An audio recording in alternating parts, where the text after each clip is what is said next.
big list That you have a spiral The college request rule is notebook. I know. Similar to the. We'll call the meeting to order and start by taking roll. Heckman. Aye. Francis. Here. Bergen. Here. Here. Okay, we have a quorum.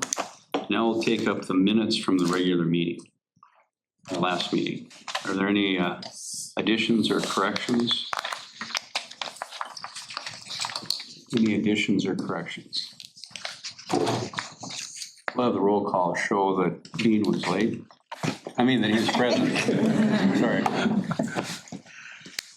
Okay, as many are in favor of the minutes, signify by saying aye. Oh, I so move. okay, second. Second. Okay, it's been moved and seconded to approve the minutes. Any further discussion? No discussion. All in favor signify by saying aye. Aye. Opposed, nay. Motion carries. And then we'll, before we approve the order of the agenda, I think we have a new face here around the table. And I'll just, John, would you like to introduce Michelle? I certainly would, Mr. Chair, and I'll qualify it with how honored I've been to work with this board, to work with your staff, with Joan, Sean, Stacy, and all of the board members for all these years. It's really been something to see what you've accomplished here and the legacy that you've established for the future generations. And to see you all do that and put that together and make that happen has just really been a process and an honor. On that note, I'd like to introduce Commissioner Turnberg, who has been appointed by Mayor Boucher to be your new liaison on behalf of the city. And she will be your point of contact going forward with us and with administration. And I warned her about Paula, so I should have let you just say. But anyway, and on that, I'll just thank you all, really sincere. You've all had put your fingerprints on this project and in different good ways. And what an accomplishment. So on that note, it's just been a pleasure and an honor. And thank you so much, and wishing her the very best. Well, I'd like to thank you, John. Obviously, you brought a different perspective throughout the last several years. And there's been times where we've struggled and argued and debated, and I think you were always that calming force and kind of a real big picture perspective on what we're trying to accomplish here. So again, I want to thank you for that. Thank you. And I'll think of you every time I fly through here. Okay. Bye, Thank you, everybody. John, before you leave, you didn't tell her about the initiation process, did you? That's up to you. Well, welcome. Thank you very much. I think it's kind of an interesting position you're in that you're not a voting member, but we certainly want you to participate in anything with debating, discussing, et cetera. So the city is a really important partner of ours. And so we want to make sure that what we're doing is communicated back to the city, and what the city's doing that kind of affects the airport. We'd like your input on that just so we kind of be ahead of the game. So anyway, welcome. Thank you. Okay, so we'll approve the order of the agenda. Are there any changes that anyone would like to make? So basically what we have is we have a consent agenda. And so that we take in one motion. And so if there's anything that anyone wants to pull off and discuss in more detail, we can do that. When we finish that, we have the regular agenda and we take up each item. So anyway, consent agenda. Move to approve the consent agenda. I just had one question. Order of the agenda. Go. Oh, Order of the agenda first. okay. I don't need to move anything. I just had a question about one of the items on the consent agenda. Okay, we've got to approve the order first. Okay. So is there a motion to approve the order? Dr. Rashani moved. Okay, second. Second. Okay, any other discussion? Okay, the motion is to approve the order of the agenda. All in favor, signify by saying aye. Aye. Opposed, nay. Motion carries. Consent agenda will need a roll call, I guess. Is there anything that anyone would like to pull off the consent agenda? Anything anyone would like to pull off?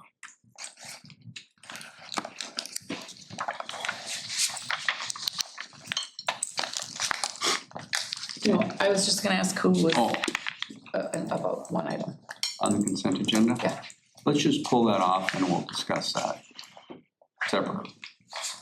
Okay, you wanna, which item you wanna pull off? It was just number 4, authorized travel. Minutes. Number 3, Madison will be attending that. Okay, I was just curious who was going. Oh, okay. Just leave it on there then, or? That was the social media one? Yep. Okay, all right. That's my only question.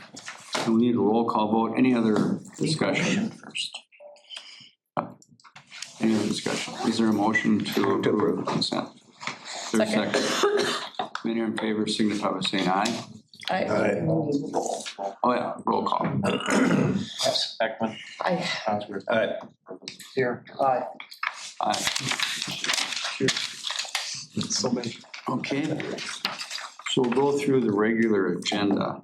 I think kind of like we talked last time, probably have Sean present the issue, present his recommendation. And if there's any discussion or questions, I think there's people that represent most of these. Sure. Okay, we'll go to number 8. Okay, this is a limited FBO agreement with OMR, 1 Mile Runway Services that Sharon is involved with. We're providing aviation services out of Hangar 19, Imaging Aircraft. We have an agreement now with them to pay 100 a month or 1.5%, whichever is greater, for the services they provide to their members. And since I suppose you're involved, you have to turn the chair over to. Yeah, I'll turn it over to Dean. Good thing you showed up, man. Good time, man. Any discussion? Any discussion? Do we have a motion to approve? so moved. Second. All in favor, say aye. Aye. Opposed? And then I'll abstain. You, Rick. Okay, actually, I'm going to introduce Dan Malott, who's the president of OMR. Morning. Did you have a speech or anything? I did not have a speech. Okay, good. Okay, we'll move to 9, receive and approve May financials. Hi, Tana?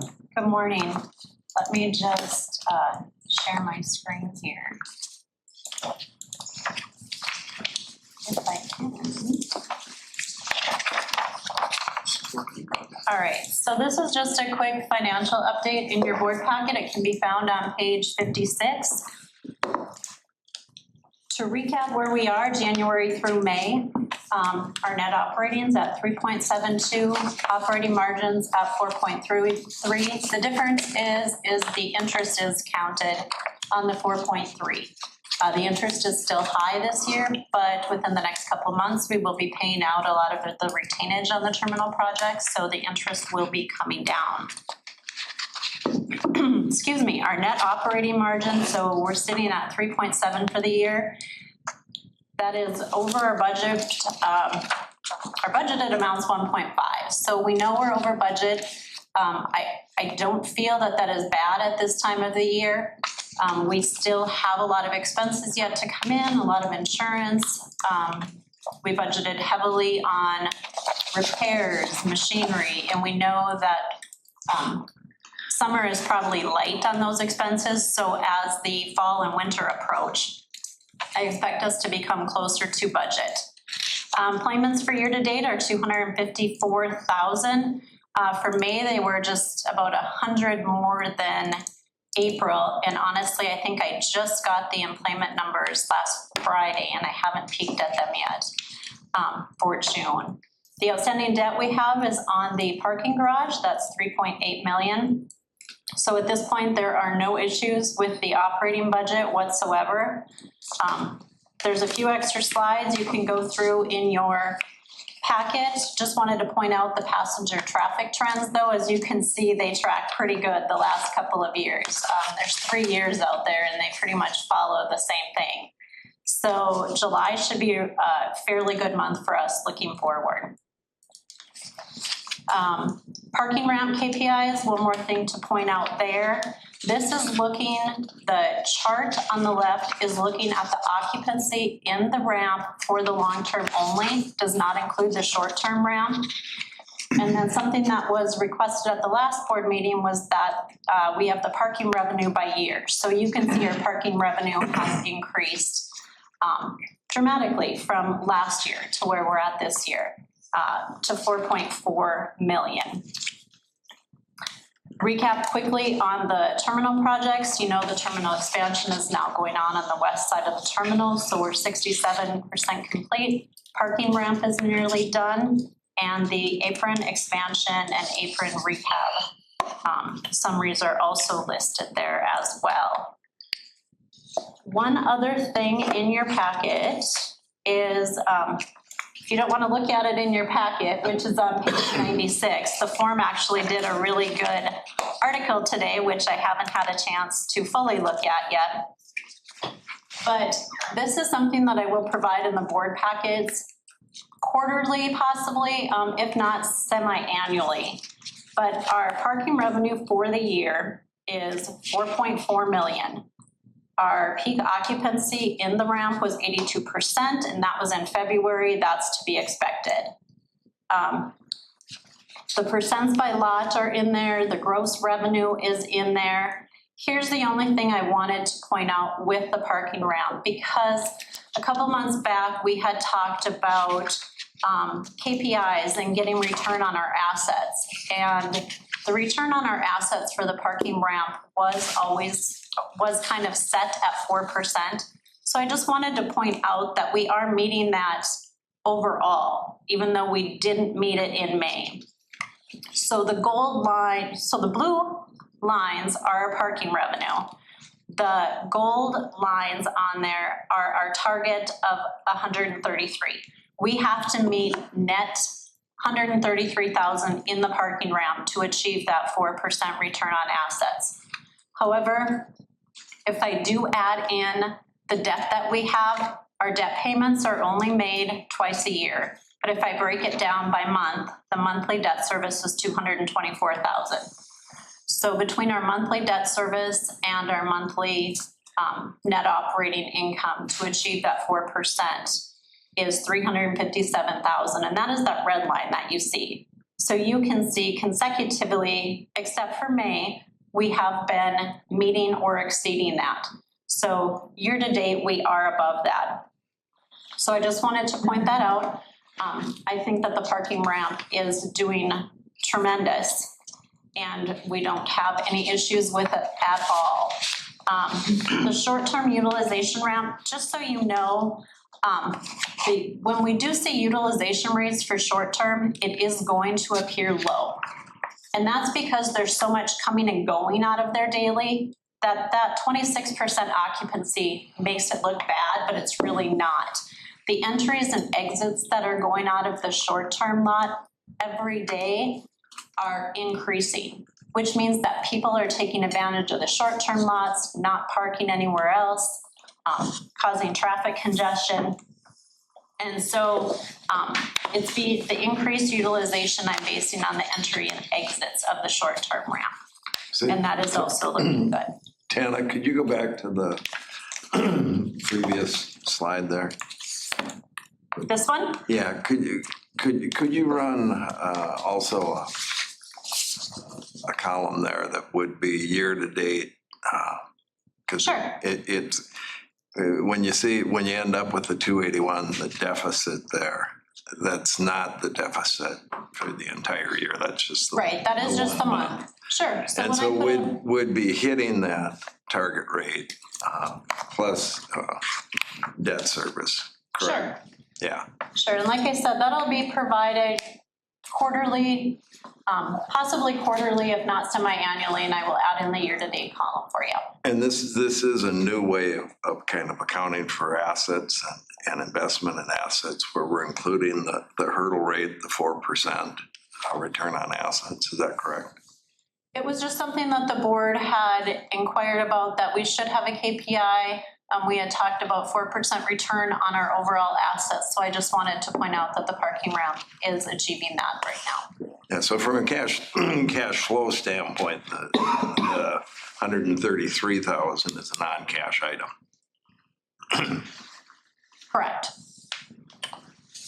Maybe you know, just for normally the way you'd look at a return on capital Yeah. put in. And so I think our cost was 47 million total. So we really put in 7 million. So we'd kind of be looking at our return on the cash we put in. Yeah. Right, and as we use that extra cash, I will increase that 40 million. So it may go up in the next couple of months. It could be 42, 44 until we finish the project. No, Our initial loan Yeah. from the bank in North Dakota is 40 million. So as for right now, since we haven't maxed that out yet, that was the baseline I was putting it on. well, and this goes back to our argument to the Bank of North Dakota is that when we track it this way with the return, we're showing capacity for additional debt instead of having the state just arbitrarily cap and say 40 million max. It should be based on collateral repayment ability, which we're more than demonstrating here. And then Tana, the only other thing you touch on a little bit, when we initially modeled the parking ramp, we did not anticipate the first floor being used the way it is. And so I'm curious, and I hope we keep a sharp focus on that we've rearranged how we're using that. It was never anticipated that way in our initial modeling. And I'm a little concerned that, like you said, the utilization doesn't seem to quite be there yet. And maybe we're dedicating too much to that turnover space and should have more of it available for long-term parking. So, well, Greg would be the guy to.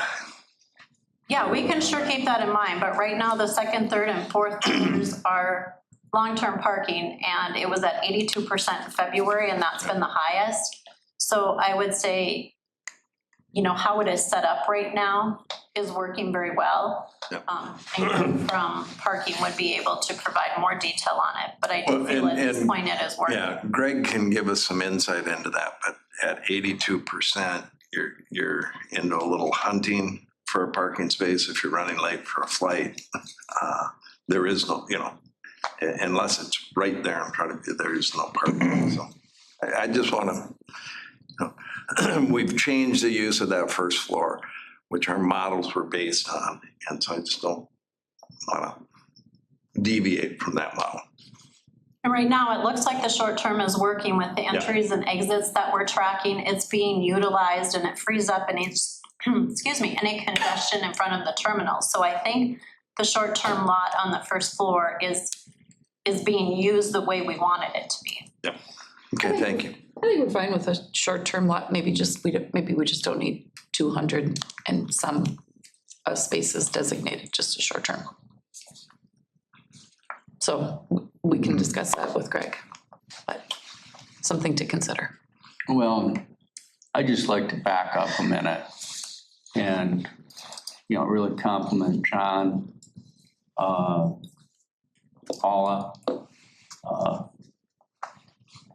There was a decade where the Airport Authority Board was opposed to the parking ramp. And we kind of went ahead with the terminal expansion before we agreed on parking ramp, which unfortunately covered up the front of our new terminal.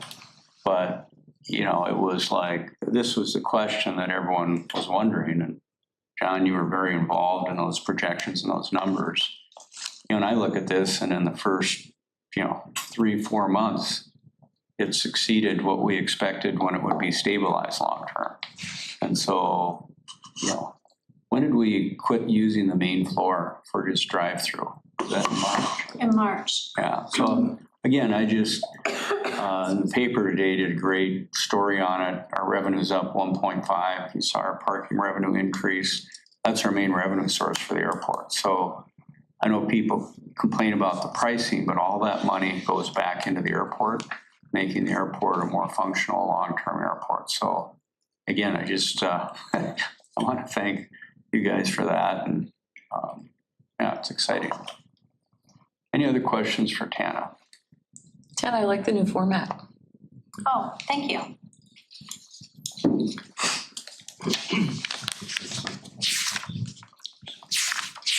Yeah.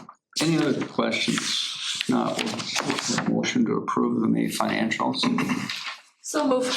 Second. Second. Okay. That's been moved and seconded. One comment is I'm trying to work with Sean and Tana on how do we streamline this even more so.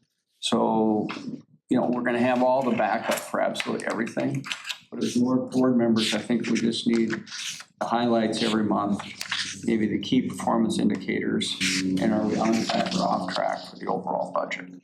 Because it's hard to, because we have different expenses and income budget that's always come in 1/12 every month. And so kind of looking to Tana to say, yeah, we're on track. And so we don't have to really spend a lot of time on this every month. Any objection to that?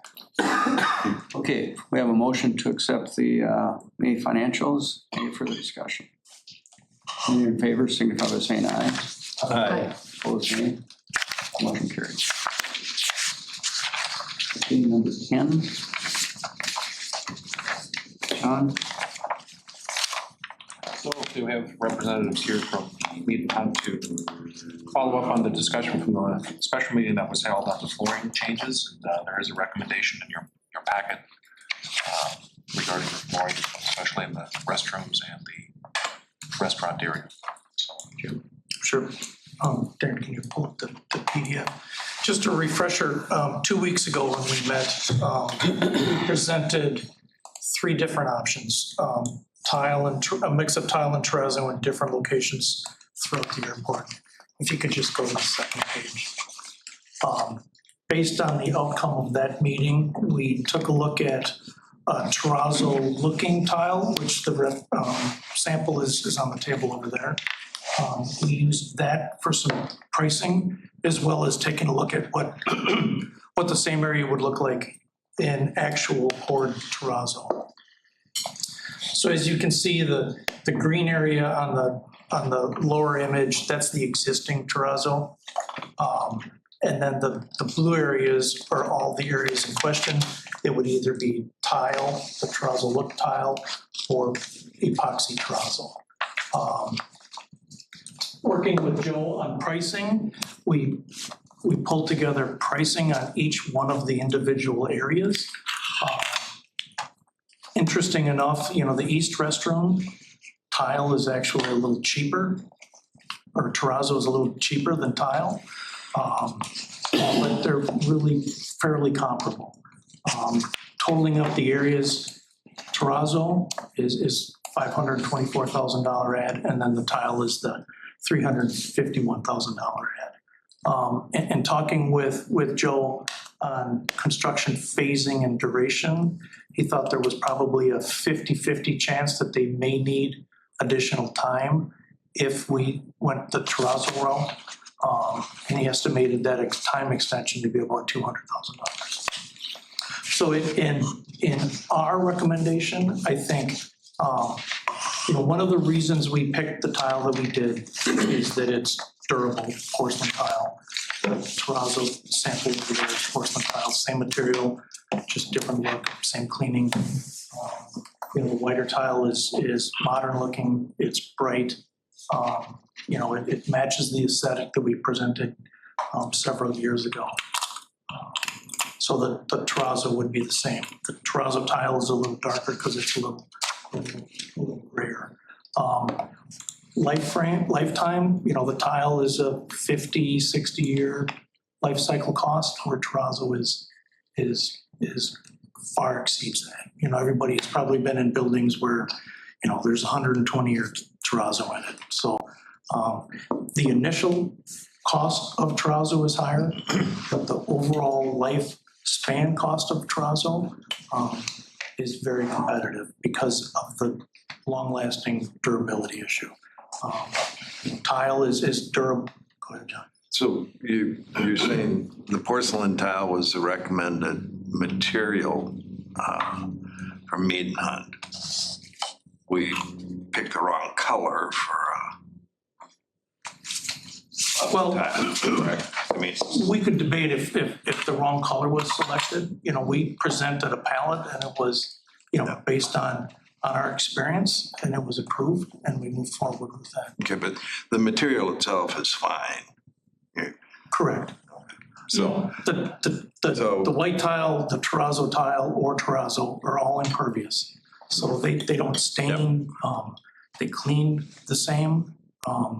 It's just different looks. okay, and so we're talking about terrazzo being $500,000 plus potential of a $200,000 additional. So about 700,000. Potentially, depends. You know, And if we just pick a new tile here, I didn't follow your question, John. Could you ask it again? yeah, that the terrazzo is $500,000 with the potential of a 1-month extension for another 200,000 to 700,000. If we simply pick out a different tile here, we should stay on time, on budget, and correct. it'd be, who's gonna pay for them? We've got the white tile in stock. Who's gonna pay for whatever? Yeah. But the material is the same. That's the catch I would throw in. We would still have to order a different tile and get it here before we could start installing it, so there would be a delay. Some amount. Yeah, and I don't know, Joe, did you look at availability at all?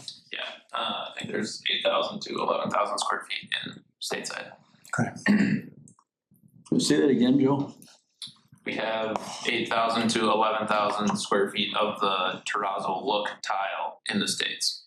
So it would just be a matter of days. So we before think we can get it installed. within 2 weeks. So let's just so we're clear on this point. So if we went with the tile, then we should stay on track. Correct. We would do it, yes. If we went with the terrazzo, then there'd be the $205,000 Correct. extension. Contractually, we have liquidated damages. We were gonna start tile July, the second week of July. We've obviously not done that. So if we went with the terrazzo, we would ask for the 1-month schedule extension contractually. Okay. With the tile, we can get it quickly. We can start theoretically as soon as we can without the time that we've already lost. The one thing to keep in mind is with that terrazzo-like tile, it's a 2x2 square, so there's more grout than what's currently there with a 5-foot by 5-foot tile. And then, you know, obviously terrazzo has no grout.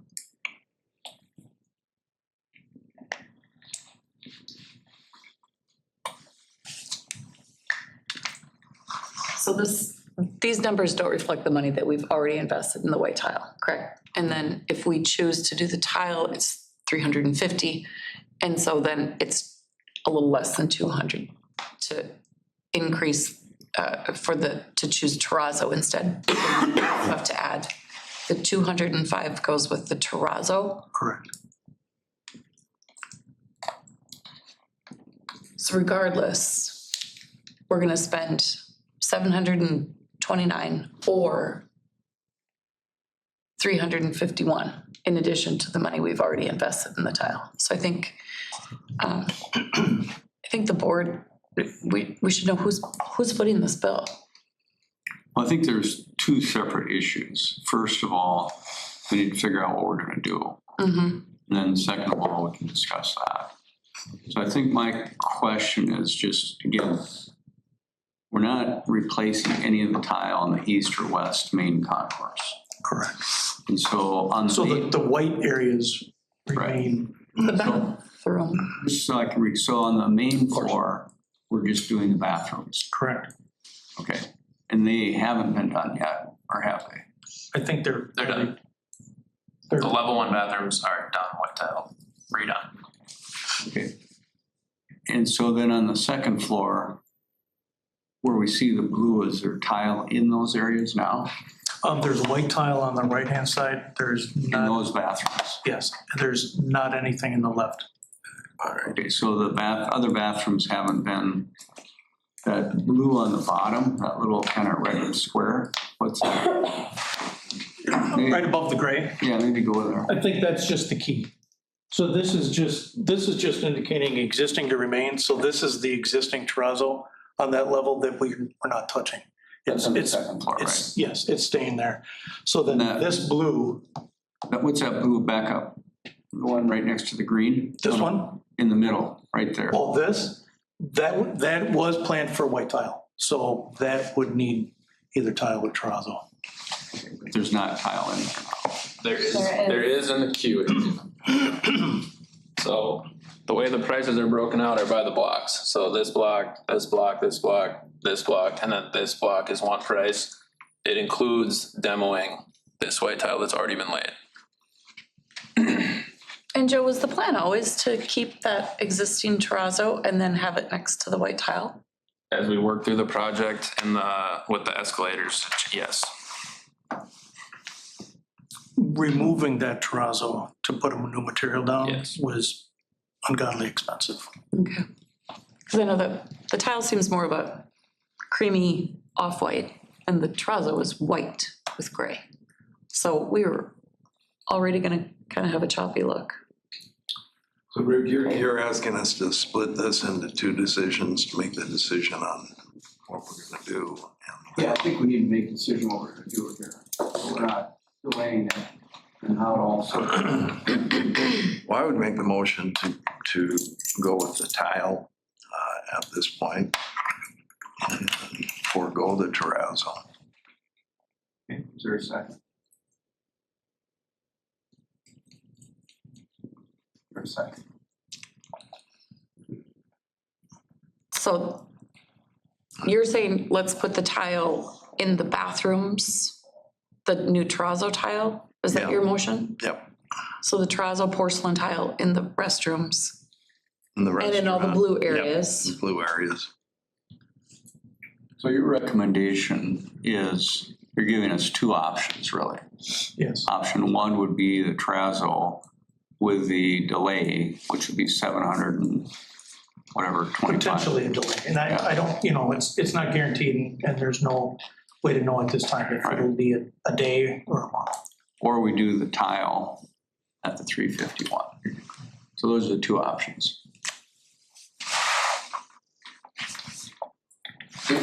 Can you just clarify this? So if we do the terrazzo, we add the 205. If we do the tile, we do not add the 205? The terrazzo, yes, the extension goes with the terrazzo. It does not go with the tile. And we use that gray, That's the pricing up there is based on that tile. and if we did the terrazzo, that would be the white It would with be the the, gray? it would be the terrazzo that we already installed. I think. So by doing the tile, we're gonna save 300, Potentially, yes. close to 500,000. Well, the difference now is just under 2. And then with the extension, it could be another 2. I think, you know, it's a lot of money either way. But I think if you put in terrazzo, I think you'll be happier with it down the road based on its durability. And We have 5-year terms. Jim, terrazzo will outlast all of us. Right. I think all of them will. at the special meeting, either you or Jake had mentioned a 25-year warranty on the tile. That wasn't me. Maybe it was Jake. I wasn't sure if it was for the tile or the installation of the tile, but there was 25 years. It could have been the tile, the product itself, against defects or anything like that. I don't know that you'll get a 25-year warranty on an installed tile product. You know, obviously there's damage over time and those type of things, but if the product failed itself, if there was something wrong with the manufacturer, that would be covered in the 25 years, if that's what Jake was referring to.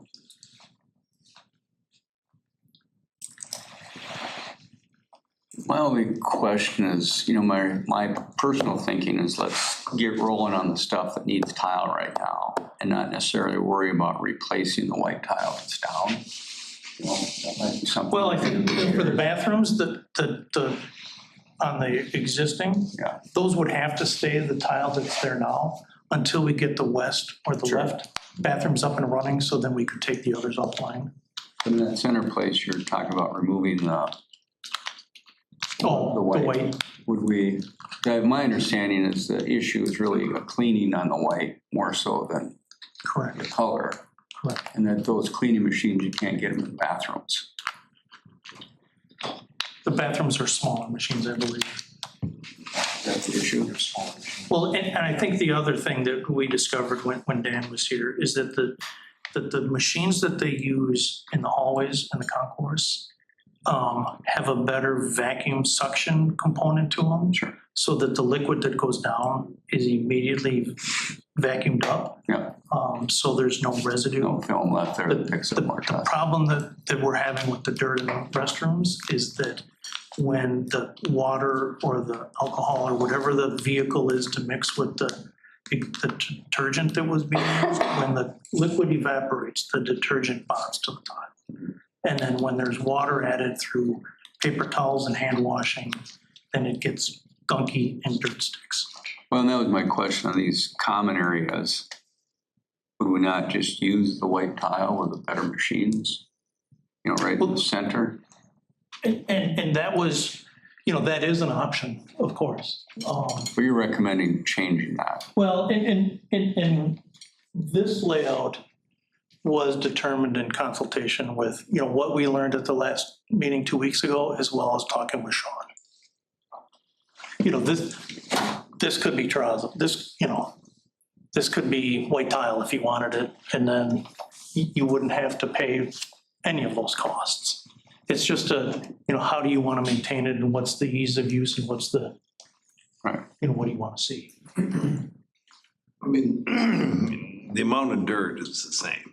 It's the visibility on the surface between cleanings.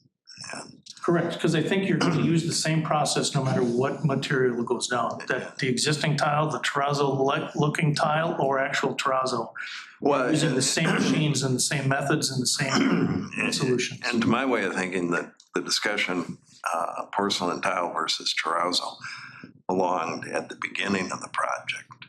Well, if you think back, so one of the things that I did in preparation of coming to the first board meeting is I viewed all of the board meetings since January of '23. It's been a fun week. It was enjoyable. I got to know each and every one of you at a different level before you even knew it. We like videos of your meetings too. Yeah, that'd be good. And you were aware of the budget issues that occurred over time. So, it would have been ideal to put terrazzo everywhere initially, but there was a cost that couldn't be, it was not cost effective or feasible at that time to put terrazzo everywhere, so we went with tile. Jim, I mean, back to John's point, I mean, a flat plain finish with no pattern in it has contributed to the problem clearly, especially in the bathrooms. Well, I think it just, it shows the dirt a little better. It doesn't, the porcelain tile, be it speckled, gray or white, doesn't clean any differently. It's how it's being cleaned and what's left behind. Well, in its application in a restroom, clearly there's problems.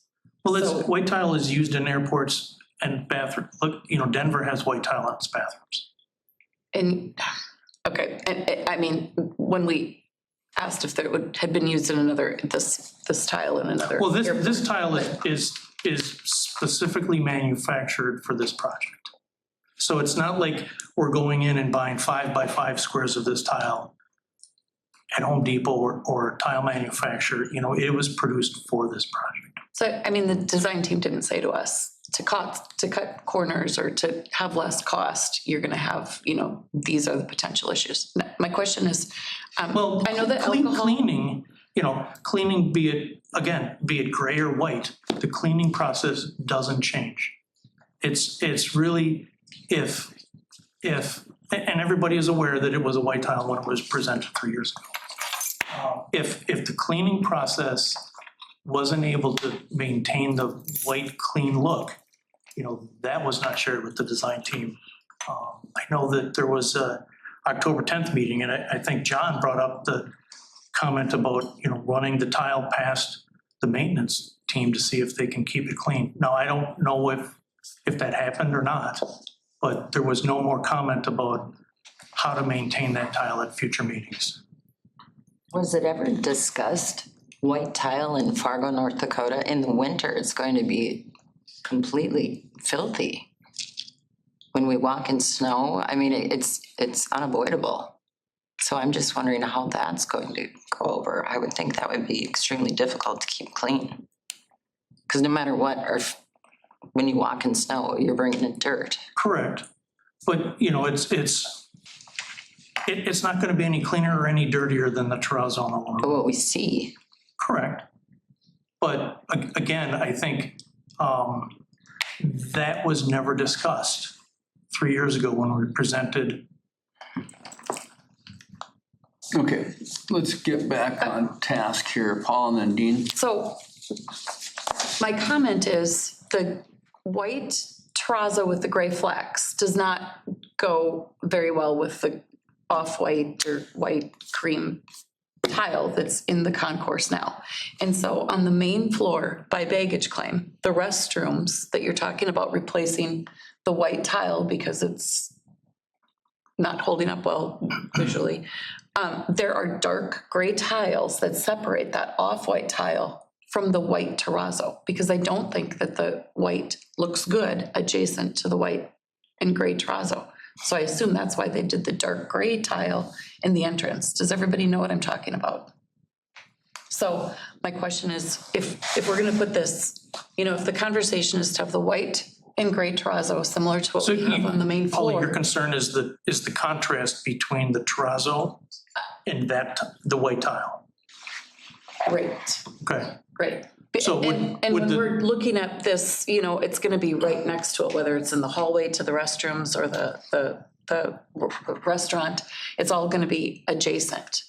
And so we're not gonna have that visual break of the dark gray like we have on the main floor. No, it won't be as highly contrasted as it is between the light and the gray. So like this gray tile, the gray terrazzo, seems to go nicely with that existing white tile. I'm just questioning what the white terrazzo that is not the same white as this white. This is a more creamy. Is Gina here? I mean, where's our design team? Are you talking first floor? I'm referring to the dark tile on the first floor restroom that breaks from the white and gray terrazzo. There's dark gray, and then it goes into that. Dan? I guess I don't know what the question. I mean, the entrance to the bathroom, like Matt's bathroom, has a dark tile before it goes into the white. So between the terrazzo and the bathroom, you got dark tile and then it switches to white. That's what I'm talking about. It's a visual break between the white with gray and the creamy flat. And that works well because you've got that visual dark gray separation. And so what I'm saying is a like, sample of the new terrazzo.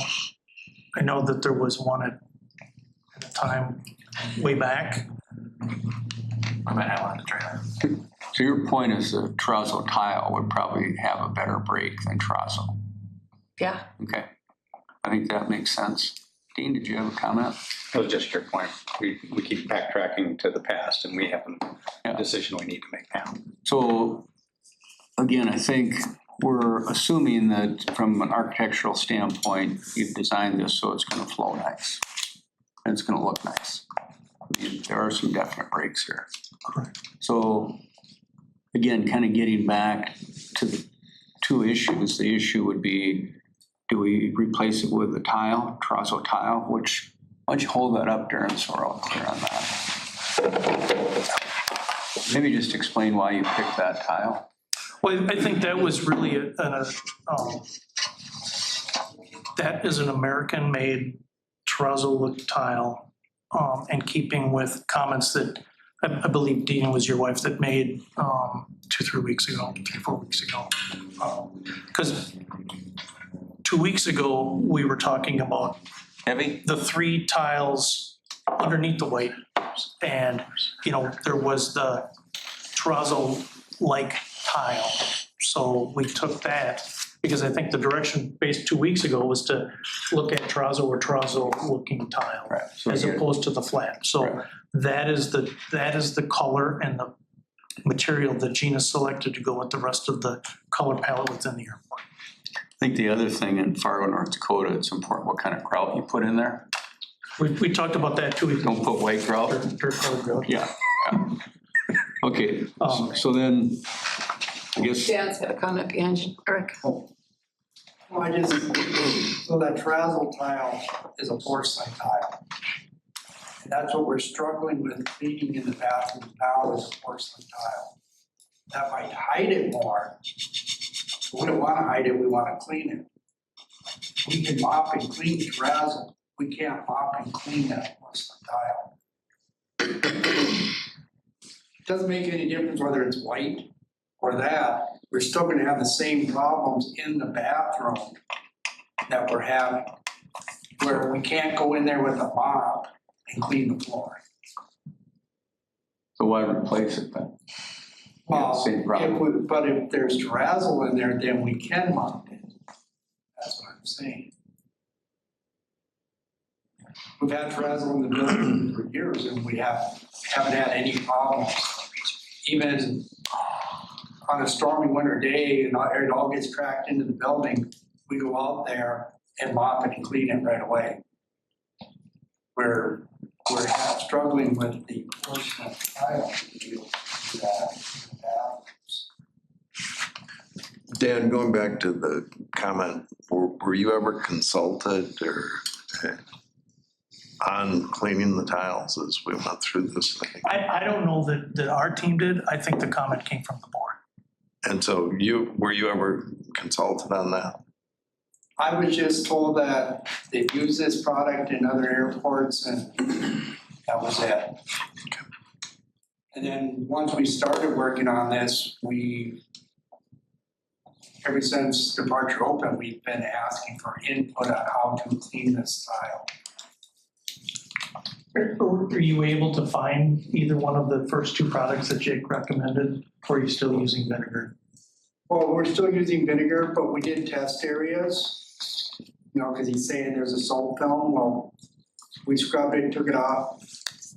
It was better for a little while, but now it's just as bad as the rest. And we have used no detergent on the floor, so there's no soap buildup. Now it's the hard water hitting the floor, the dirt on people's shoes. We just cannot mop it off. The only way to get it off is to deep scrub it. Okay, Brooks, you have a comment? Yeah, Mr. Chairman, I was just gonna say, I think in a project this size, I don't wanna call these price spreads irrelevant. I mean, that's real money, but in a project this size, it's a de minimis amount of money. Just gonna state the obvious. And I think we should separate, we should say, what's the most aesthetically pleasing, path here that also the staff can work with and clean and make a decision based on that, along with, the timing has to work. And then the cost, and again, it's important, but this is, we're talking about if you were building a house, this is $800, right? I'm just making a statement that maybe we're getting a little bit too caught up in the past and this cost spread. Let's deal with that later. Let's solve for that now. So if there's people who've dug in and said, hey, here's what, I know, Dean, you've spent some time on this, dug in and said, hey, here's what would make sense irrespective of cost. Maybe that's where we drive to. My opinion, I think you can't go wrong with the terrazzo. I think it's bright. It meets the intent of the design aesthetic that was presented years ago. It's just a more costly option. Rick, there's somebody behind you. I think there's some issues with the terrazzo that nobody's talking about right now. Come on up, Chris. So, Introduce yourself. I'm Jeremiah Johnson. I'm actually the owner of the company that put all the tile in. But there's some issues with the terrazzo that I don't hear anybody talking about. So we have a metal cove that comes down in all these bathrooms down to the tile. And underneath there's about 5/8 of an inch of a gap that will be there when the tile comes up. So putting epoxy terrazzo in that 5/8 of an inch, it's too thick for it. It also needs to be built up and poured thicker and then ground down. So I'm a little worried that they're gonna scratch up that metal all the way around when they do that. And I don't hear anybody talking about that. And all these bathrooms that are there, I don't think you can get close enough to it. So you're gonna have an edge that's unfinished and unpolished. Just something you're gonna wanna consider. Explain that again. So there's an edge around the perimeter right now. Yeah. And then There's a trim piece, a cove trim piece where the two tiles meet, so that you don't have tile sitting on top of tile. There's it's probably a shooter. It's just a metal cove, so that, it goes in there. It has to, that's just a detail that has to be worked out during construction. Yeah, I just don't know how you do it. I talked to the guy that put all the terrazzo in here when it was originally done. And when I brought it up to him, he said it's impossible to do that the right way. So. in the bathrooms. Well, it seems like we're spending a lot of time on the bathrooms. And I mean, personally, don't really care what we put in the flooring, as long as it looks okay and it's easy to clean. I mean, I'm not sure if we need to spend 300 grand on our bathrooms if we can find something that's easy to clean. Porcelain's not the thing, I'm just throwing that out. So I think there's two buckets here. One is the bucket on the stuff that's out there. The other bucket is the bathrooms. And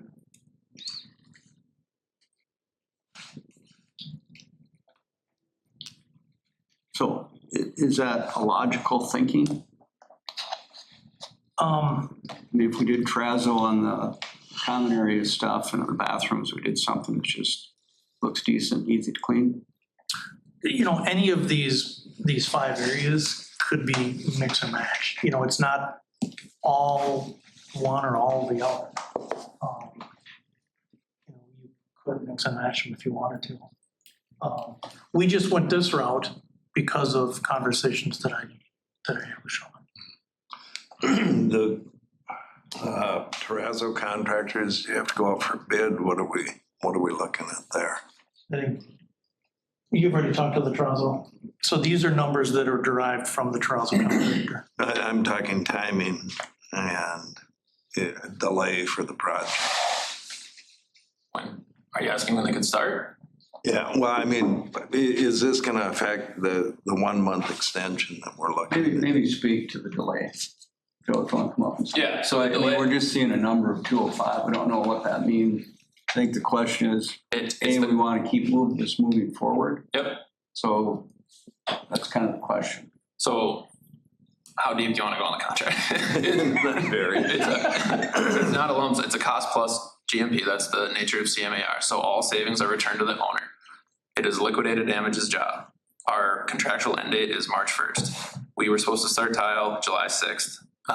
And we were always going to start in the bathrooms because that has the most work following it. So we rephased the job when this whole issue first came up, and we were going to start July 24th. Terrazzo has a little bit longer durations because of all the grinding and the steps. Being the liquidated damages, we need to protect ourselves as McGough. So we are going to ask for a 1 month schedule extension because we're starting essentially 2 months late. So we're taking some of that risk. But the extension is the cost of the general conditions. When Jim is saying we may or may not need it, that is because we will have likely project savings that we will return to the owner anyway. So we are asking for the schedule extension, we are asking for the change order, but it might not end up being a cost because you get all the savings on the project back anyway. But the new contractual date will go from March 1st to April 1st. They can't take the risk and say we can do either one of these within the contract date because of the liquidity. Do you have a terrazzo contractor ready to Yes, go? yep, they did Area D. They've done touch-ups. They are on the Skyway as well. They are already under contract. Mr. Chair, Yeah. I'd like to second John's motion to go with the tile, the gray terrazzo. Okay, it's been moved and seconded to go with the terrazzo tile. I guess I expected this to be cleaner coming before us. My understanding. How so? Well, we just heard the terrazzo tile, it's hard to clean in the bathrooms. Well, I don't. I mean, that's kind of what we're trying to solve, right? There's porcelain tile on floors all over the country, millions and millions of square feet. It's not difficult to clean. Otherwise, people would not put porcelain tile down. It's impervious. We need to talk to the guy that's cleaning it. We don't really care. We want the guy that's cleaning it to get the thing that's easy to clean. So, I mean, so I would say we can act on this, but I would give that some thought. Anyway. Well, and I go back to Dean, your summary at the point they tested with alcohol, we said the cleaning is no longer the issue. And so at this point, and I do agree, on a $120 million project, it's not a huge amount, but it does add up. But at this point, everything can continue as it is right now with the tile. We pick the right color so we hide the dirt's always going to be the same, and we're still going to be cleaning the dirt. It's just how does it look in the end, in that interim period. If this can hide that, I think we're ready to go. Okay, other discussion. Any other discussion? Any other discussion? Now we have a motion for us to go with the terrazzo tile as presented. We'll take a roll call vote. Rashani? Ekman? Aye. Osgood? Aye. Brooks? Aye. Aye. All right, thank you.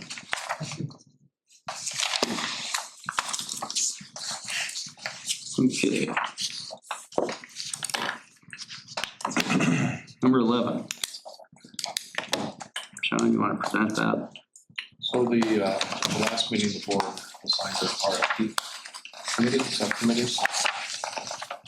Burnham and that, we met, and they came up with some recommendations, and my mind changes to each. I guess, Brooks or Paula, if you want to fill in the outcome of that, moving forward with legal services and banking services with the amendments that were made, possibly delaying the marketing services RFP, but if you have any questions. Yeah, I can answer any questions, or Paul can answer any questions. The one thing I want to address was, Tana sent me a note, had an idea about tightening up some timeframes. Tana, I didn't quite, will you just share with us what you were thinking? Because I think it should be no problem, what you're suggesting. Right, so you wanted the approval and the review to be in October and November. Yep. And especially for banking, that's too hard for a bank to get switched over by January 1st. So Yep, that makes sense. in order to keep both dates or both RFPs consistent, I would like to see it move back to the review happen in September, the approval of the contracts come before the board at the October board meeting. Okay, so we do, Bump them back. so we take the RFPs out here after this meeting, and then we just, sorry, I sent you those, now I've sort of forgotten, and then we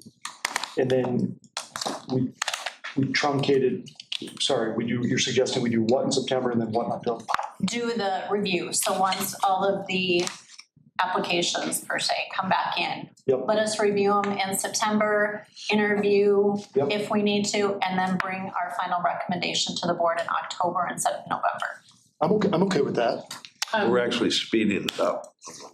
Yeah, no, Yeah, for sure. I just wanted to make sure there's enough time in there, but Yep. okay. I like this speed up plan, and I understand that banking is a whole different beast Yeah. than legal, and I don't know why the RFPs have to be in tandem. I think we can issue an RFP individually for different services, just like we're gonna be doing for parking and marketing. Okay, and we can, but at least for the banking, that's what I would ask for. Mhm.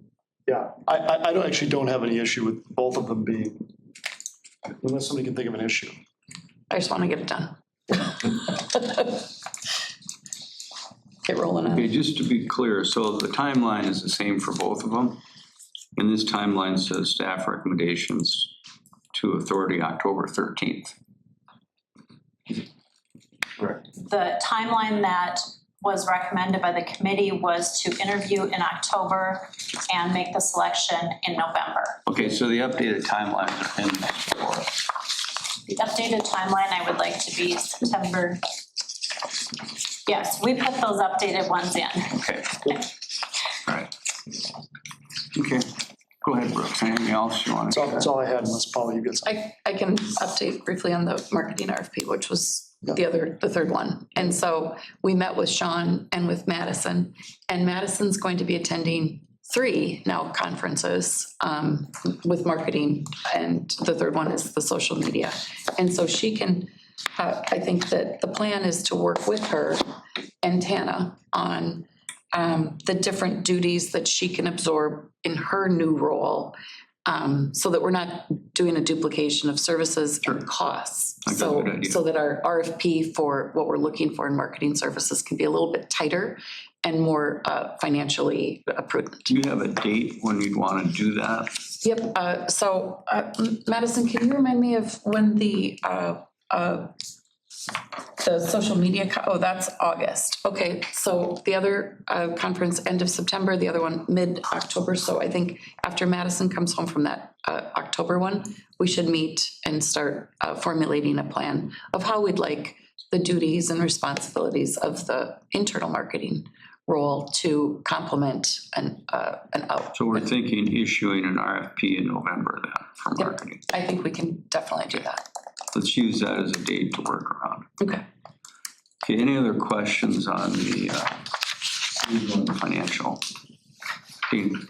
I understand the loosening up the qualifications on the legal, and something I constantly heard at NTSU, we'd have more candidates if we loosened up the qualifications. And what we invariably had was more candidates not qualified for their job. So I'm a little concerned about that. And I recognize the reverse is also true.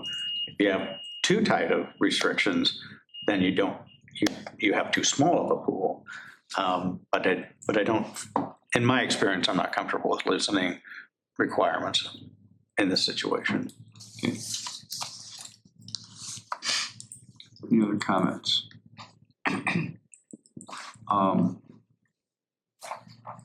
I suppose we can take a motion on these. Why don't we go ahead and approve the request for proposals for banking and legal? Someone like to make a motion for that? I can make a motion. Okay, So moved. second. I'll second it. Okay, been moved and seconded. Any other questions or comments? Any other comments? Okay, if not, let's take a roll call vote. Shawnee? No. Ekman? Aye. Aye. Bergen? Aye. Aye. Okay, number 12. Good morning. Joe's gonna give us the update on the criminal project, and then I'll talk a little bit about the aircraft. Schedule-wise, we're on track, as you heard now. I've got our decision, so thank you. As far as the rest of the project, baggage claim 3 is open, so that's done and good to go. West ticketing counters are on track. We are framing those canopies to match the expansion now. Back house ATO space, we are starting to finish drywall back there this week. And up on level 2, we're on track. Framing's complete. Drywall is almost complete on the walls. And next week, we will start putting drywall on the ceilings. So moving along on level 2. Any questions for Joe? Yeah, Joe, just one, and I know we had a little discussion, but walking in sunny morning east, shining on the siding, it's oil canning and the solution from the manufacturers, that's just the way it is.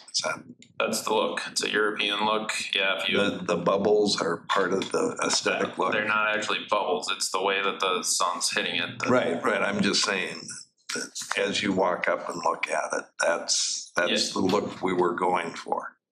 It's wavy. That's what we Does were. it look like? We're the a mistake? manufacturer. Yeah, it looks like, to me, it looks like a mistake. Yeah, if you look up the company's website, their banner picture is the same colors that we have on this job.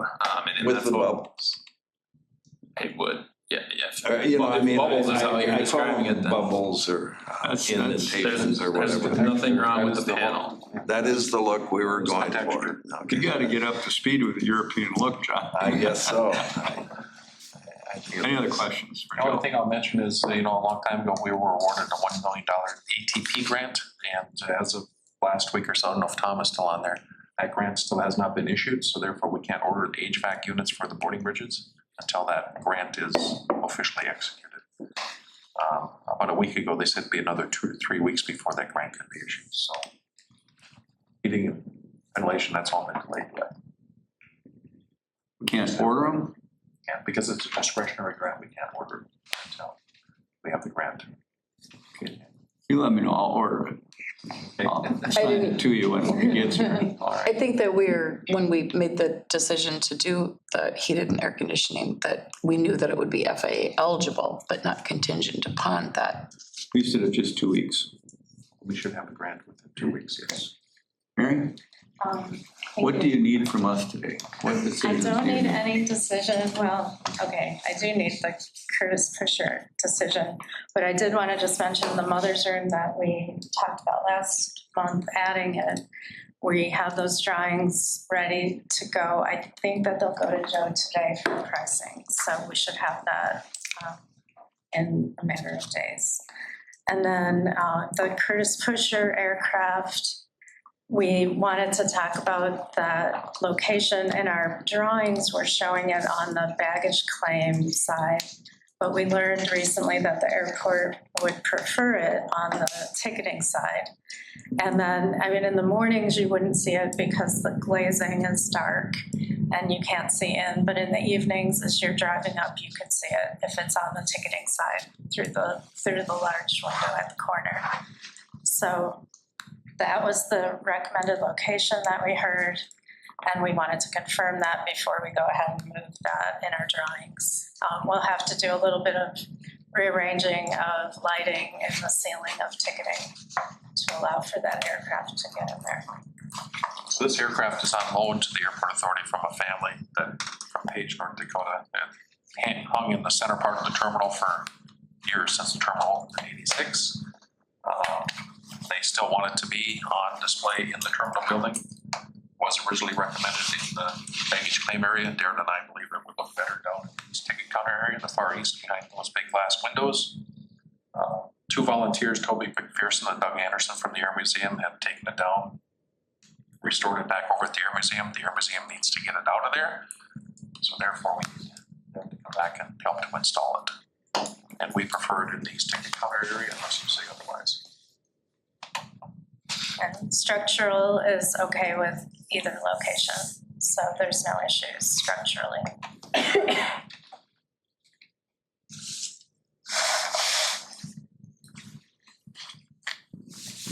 So what's your desire, east ticket counter area or as originally designed? That's the decision that she needs today. And Mead and Hunt's recommending east ticket area, Darren and Sean are recommending the opposite. No, the opposite. I wouldn't say we were necessarily recommending it, but where we were showing it in our plans was in the baggage claim area. And that was kind of how it was set from when it went out for bids.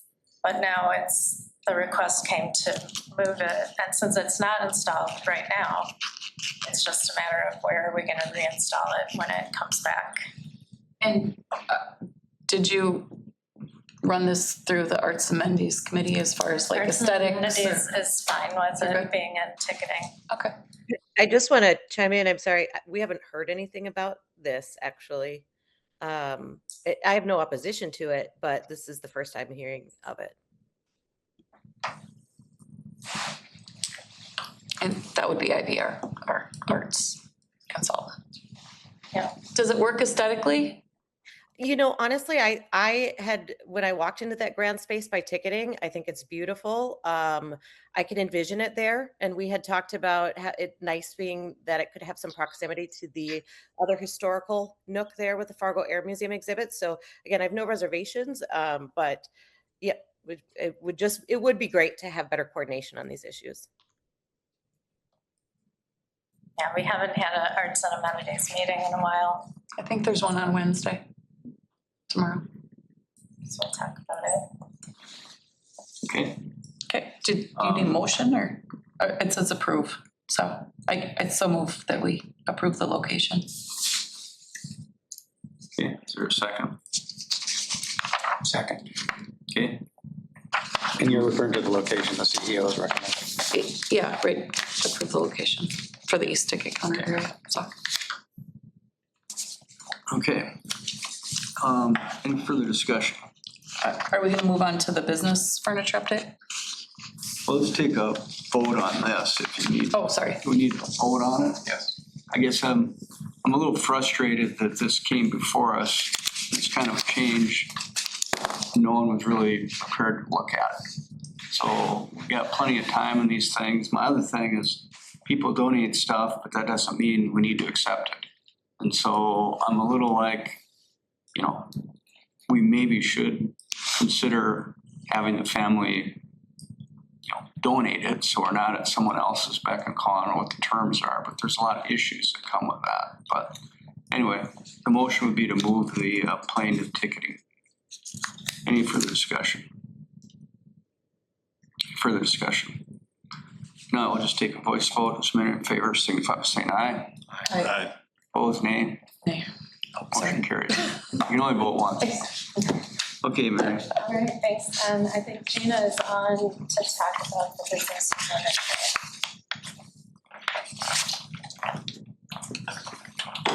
Yeah, good morning, everybody. So the furniture that is in that area is the furniture that Arconis has recommended. The original furniture that we showed was discontinued. So a year ago when we went to order the furniture, this was the recommendation by Arconis. It has the same function as far as privacy, someplace to do a business meeting. Members of our teams have been in that space and conducted Teams meetings and found it very comfortable and very functional. So that is the background behind the furniture in that space.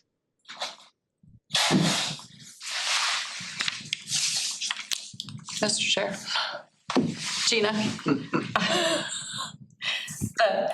So the description of this furniture says that it's a place for conversation, collaboration. Is for pods, which created privacy for a person who wanted to perhaps take a meeting or use a laptop and have somebody not, you know, this does not seem like an apples to apples furniture replacement. When we've tried to make sure that this airport has amenities that serve all our travelers, whether they be business, family, whatever. So the pods were specifically for that business or that private, more private type conversation. Like a meeting, there was sound in the pod. It was you would enter in and it was 3-sided. Like, I don't know how this is an appropriate substitution. Well, this is a substitution from the manufacturer, and they found that the pods weren't functional, is what the feedback I got, because once you were in it, you really didn't have a space to move, to put your suitcase. It was very enclosed. So they had come up with this, they call it the talk, because it is for an area to go take a meeting or talk, this as a substitution.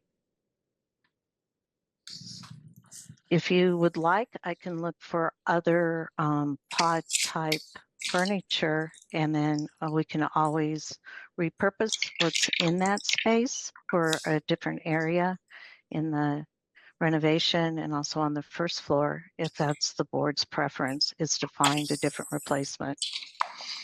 I remember having the, oh, sorry, go ahead. I see these have become pretty popular in club rooms and things at airport. What I don't see is anybody using them. I've never seen a person with a laptop or trying to hold a meeting or anything. If they're used, it's for just casual seating because they're comfortable. And that those business travelers are still going to some sort of cubicle type thing. So I'm wondering if we've looked at enough options.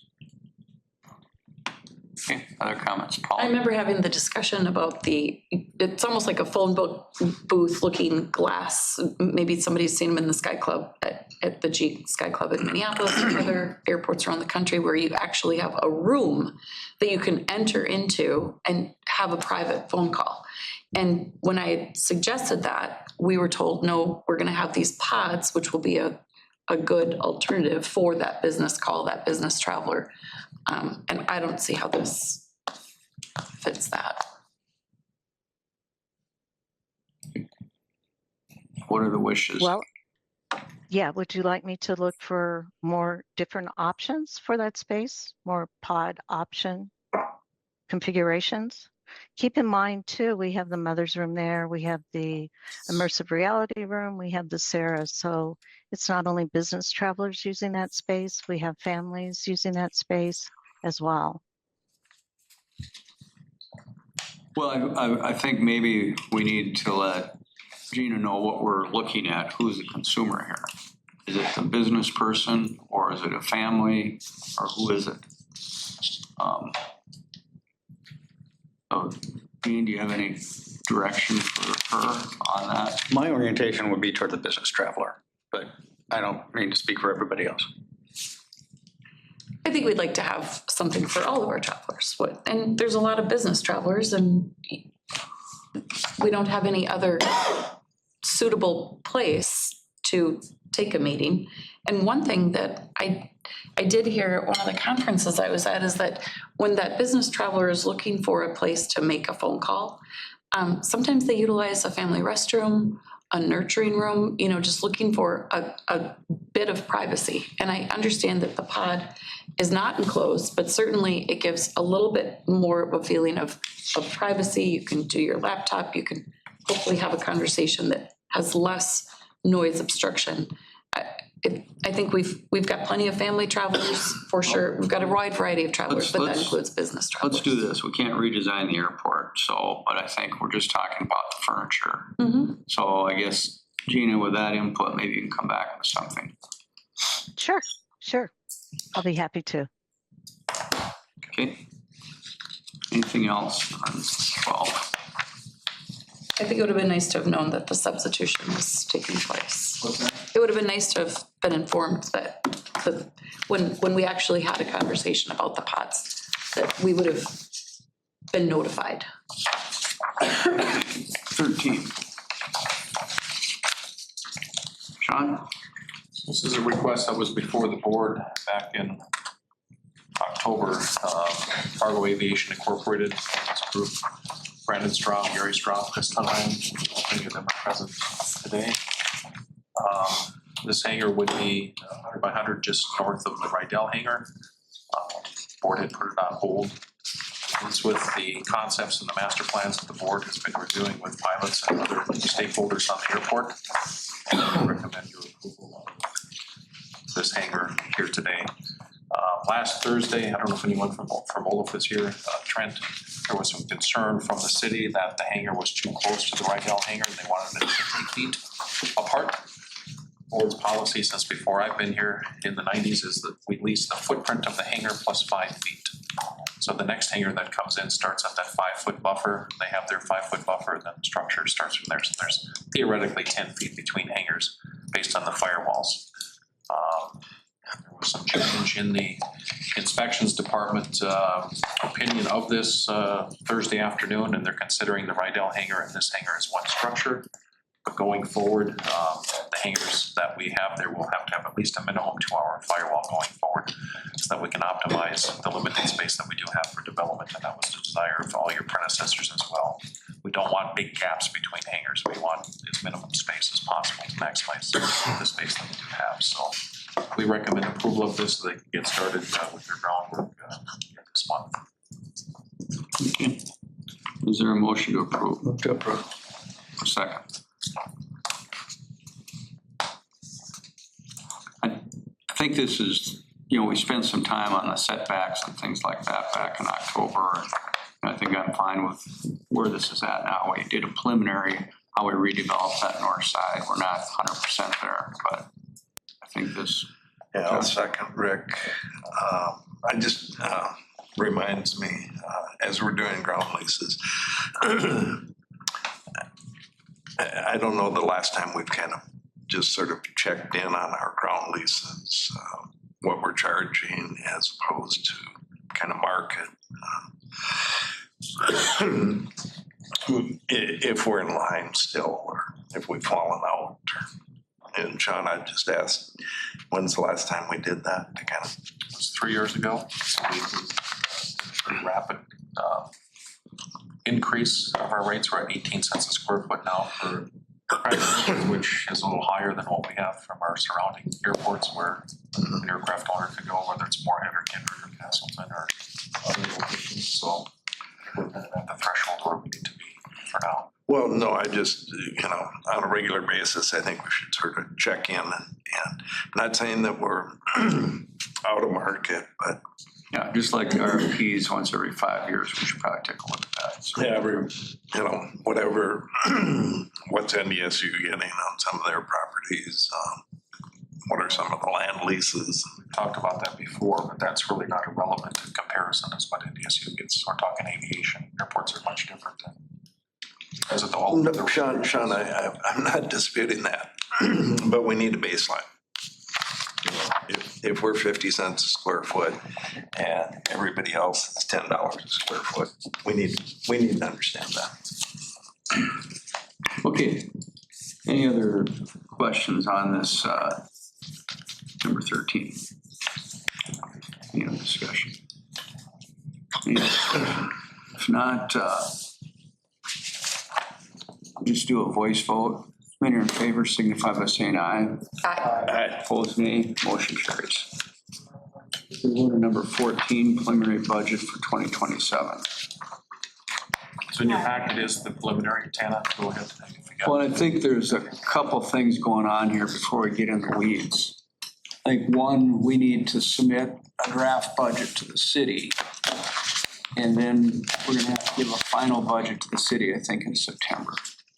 So what we have here is kind of general adjustments to last year's budget. I also think, kind of bigger picture for us, I would like to make sure we spend a little more time on the 2027 budget so we all know exactly what goes into that. And then as we're going forward, we can spend less time each month on the financial update unless we're off track. So just kind of planting that seed. We might want to have a small committee kind of work through that 2027 draft budget going forward. And so we have something that we're all up to speed on in like September. So Tana, do you want to go ahead and? Sure.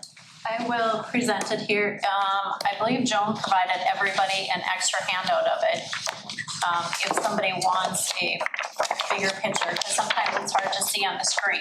But what I'm presenting is. There you go. Welcome. I'll try to take 3 minutes to give you a high-level overview and then leave room for questions. So with the operating budget, in your packet, it was presented in multiple different formats. Based year over year, percent change versus year. So pick and choose which option you want, but I'm giving you the high level view. So in our operating revenue, that is pretty much set. That is our rentals, our hangar rentals, ground leases, everything. Those are all tied to contracts. So those revenues are set. The airline revenues were set using the rates and charges model that we developed and implemented last year. And that determines the preferential and joint use space for each airline. It also sets the landing rates and the ARF fees, which in this 27 budget, we are not increasing. We increased the rates last year, we're going to hold them steady. And so the airline landing fees and ARF fee rates are going to be based on number of enplanements, the number of flights, the landing weights of the planes, and so it's all figured in and behind the scenes. The other thing that goes into the revenue are the concessionaires, like the car rentals, the parking, the gift shop. So the revenue is very straightforward. The salaries the expenses, the big highlights there are the salaries and benefits. What is estimated in the budget this year is 4% for salaries. An increase over the prior year. The employee benefits, I know that slide shows 10 because we were estimating 10% at a point. But North Dakota FIT, North Dakota Public Health Institution Trust, they came back and confirmed our rates to be between 6 and 7%. So we haven't finalized those, so that did drop a little bit. But those are the big expenses that we have that you will notice. The other thing that goes into the expenses are things that are very hard to forecast because they're equipment, repairs on machinery, you know, how much snow we're gonna get, how much chemicals are we gonna use. And so we tend to rate or expense those higher because I would rather come in under budget on those than be way over budget. Believe me, I don't like blizzards, so I would love to request it lower, but the next expense categories are the capital, the PFC, and the parking fund. The capital fund consists of all our capital projects. The PFC fund is a specific fund that we get paid to by the airlines. That is based on employments. And then our parking fund. And right now the parking fund includes the principal and interest on the Bank of North Dakota loan. So what you are looking at in there is the percent change from 26 to 27, very high level overviews for you in there. Can you make that a little larger? Too large. And so our operating revenue is going from an estimated 16 million up to 18 million. So we're increasing our revenue about 13%. Our expenses are going only about 370,000. Part of that is due in part because to our benefits. And we are using, you know, prior years to forecast our expenses. So we were able to keep those a little bit lower. But what I want to highlight out are the two biggest options right here is this yellow section, because we end up with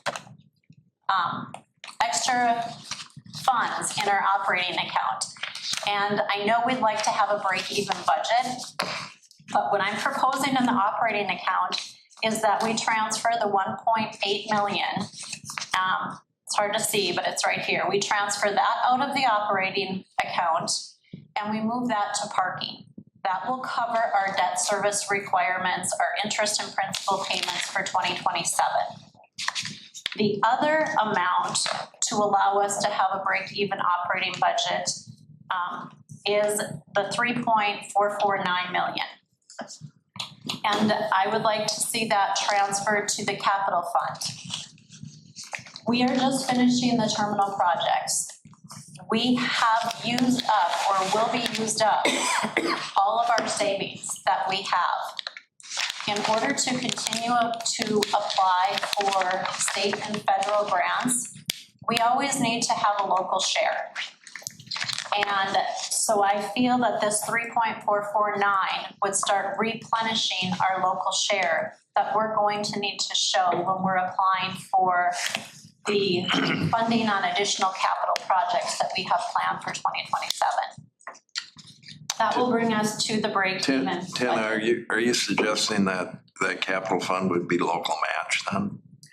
Well, we always have a local match. When Right. you get a grant, it's 90 and then 90% Fed, 5% state, 5% local match. Right, because and when we get to the mill levy, we're gonna ask the city for the mill levy to We are. meet local match also. Right, So we right. wanna But be what- careful here that we aren't. And you can justify this 3.449 any way you want, but we have $100 million worth of capital projects coming up within the next 3 years. So we can use the tax levy for the local match, and we can use this to cover any additional federal and state funding that we don't get. So, and that's really important, Michelle, because I think a lot of times it's unclear. But a lot of these projects like runway, et cetera, it's like 30, 40, 50 million. And we have to come up with, you know, $2, $3, $4, $5 million. So that's really why we kept money in the reserve, so we're not stalled either. When we start going, we can go with them. And that's where the city's 2 mils is so powerful and helpful. Because that's just, for those long-term projects that no one really sees, no one really wants to fund, we have to save money for that. And with all of our grants that we apply for, and maybe Michelle, this is just knowledge you may not know, not all of them are guaranteed grants. So within a project, we factor in competitive and discretionary grants, but we may not get any of what we're asking, or we may get 50%. So then the rest of that share of a grant we may or may not get falls back on the airport to cover the remainder of that project. So that's why I feel that this Tana, to bring that back, the problem we have is we're anticipating $100 million of projects.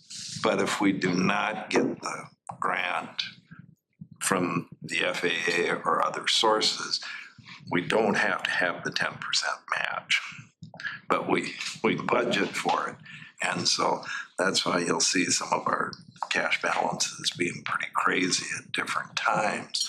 But we always have to remind ourselves that that capital budget changes every year, and that if we've got a $50 million runway project, if, you know, we aren't going to spend our $5 million if the the other isn't available through the feds. So, right, our projects shift based on the grants that we receive and the amount of the grants that we get.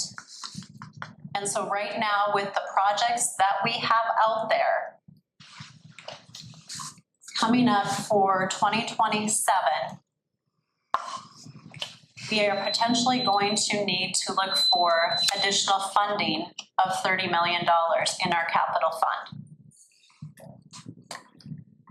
And so this 3.4 million would go towards to lower the amount of funding that we would be asking for. So it's something we need to seriously start considering for 2027, is that we may need to research revenue bonding in the amount of 30 million about May or June in 2027. Now, could that fluctuate to 2028 based on days cash on hand, based on how grants come through in the next 6 to 8 months? Absolutely. But worst case scenario at that point is what we are reflecting. Lieutenant, we've never really, I know you suggested possible change in our days cash on hand. We've never really set that. There is, correct. And there's continual problems, I think, with 800 days of cash on hand over 3 years of cash. But where we're headed with this is we've always known that this project is going to take some bonding or Bank of North Dakota or some other funding source. So I think we're getting at that. But the days, you know, we've been operating with up to 2,000 days cash on hand. I know. Right now, our days cash on hand is about 1,000 days, which is, it's ridiculous. Yes, absolutely. I agree. What is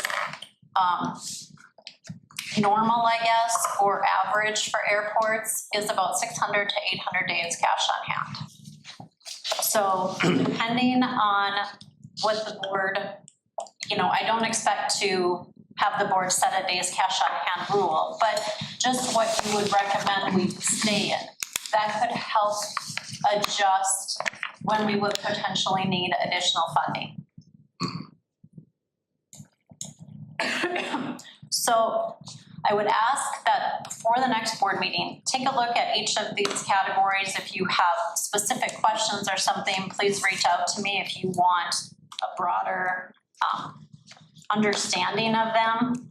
I did put additional items in here for the capital accounts, the parking account, and the PFC account that will also need to be approved. And this is the capital account here, and it does account for that 3.449 transfer from the operating account in here.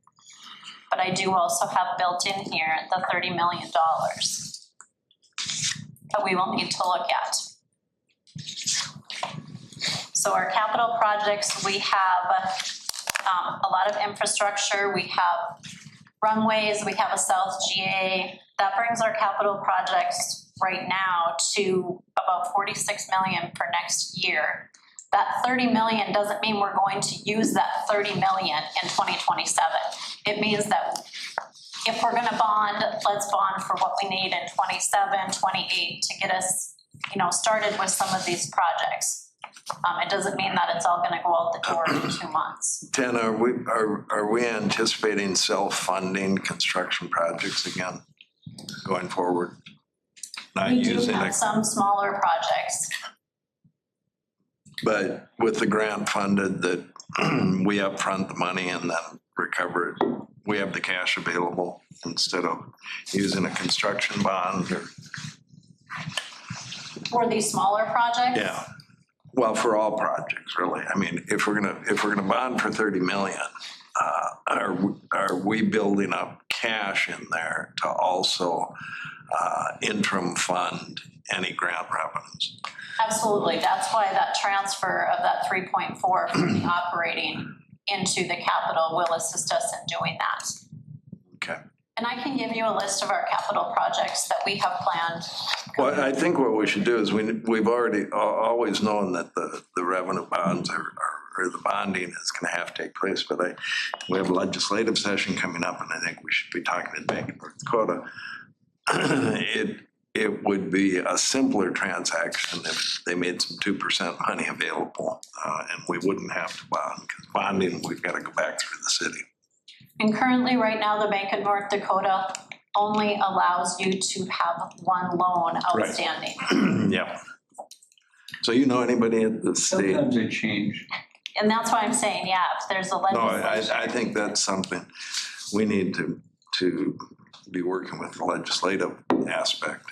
And again, cash flow repayment ability, not just arbitrary dollar amounts. Well, I think that's gonna be important for us to really know where we're at, in September, October, so we know what our strategy would be for our legislature.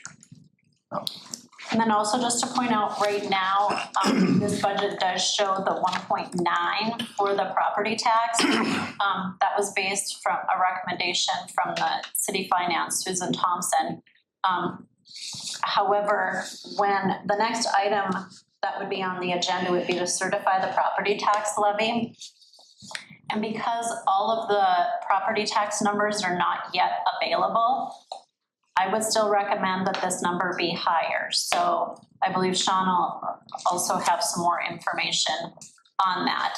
We can never exceed 2 mils. So even if we ask for more, we can never go over 2 mils. But right now, it's in there at 1.9. That may change to 1.95.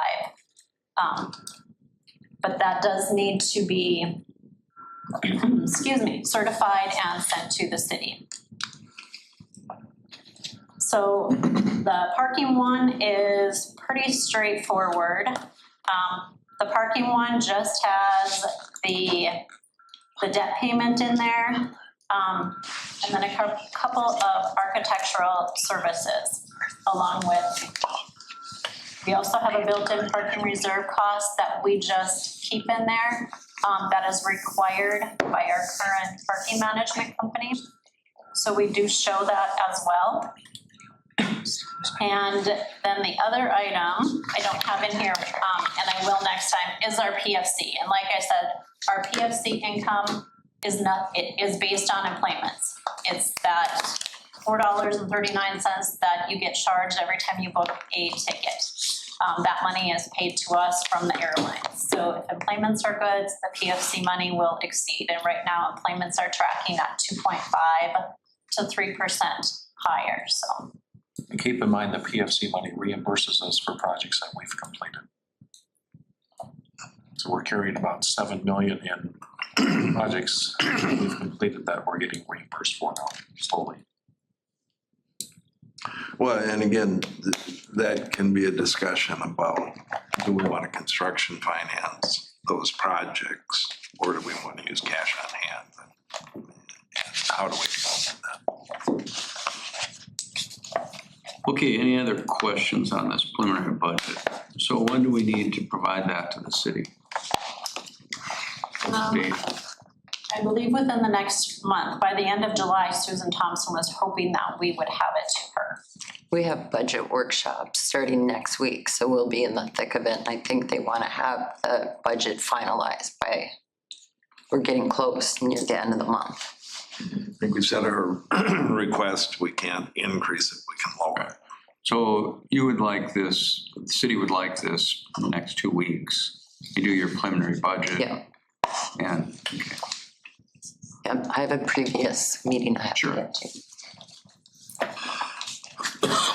The budget that you're seeing here really isn't gonna change much unless you have changes before the August meeting.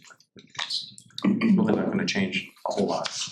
In the next agenda and certifying the tax. We have to do it now because I want it by the end of July, as Commissioner Turner said. Michelle, our goal is to finish by 9:30. Don't feel bad. I'll remember that for next time. Thank you. Thank you so much.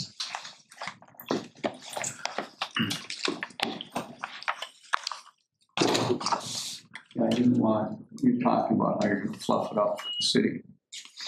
Oh, there's no fluffing it up. I mean, the tax. Okay, so let's just move forward here. So we're really running, but I want to take time. So on the preliminary budget, what other information do you need?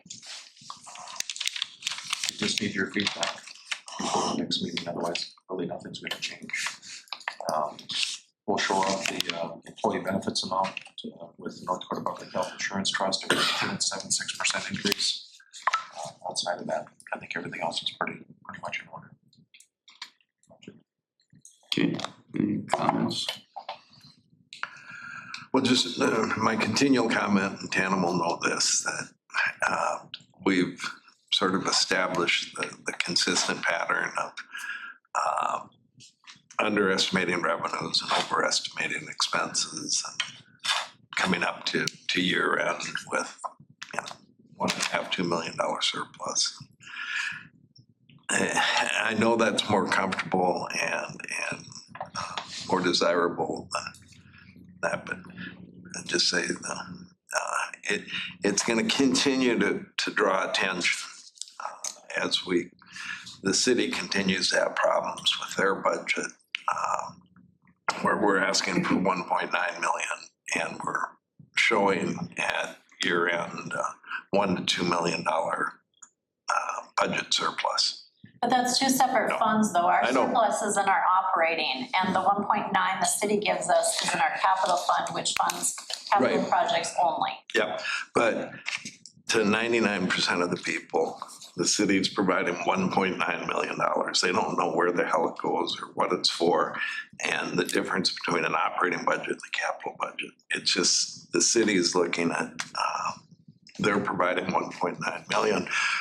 We have an operating surplus of 1.5 to 2 million each year. Well, there's kind of two budgets here. One budget is we need to present one to the city. So I think we'll go ahead and do it. But I really want us to determine what our budget is for 2027, John. We shouldn't, that should be our board deciding what our revenue is going to be, what we expect for expenses.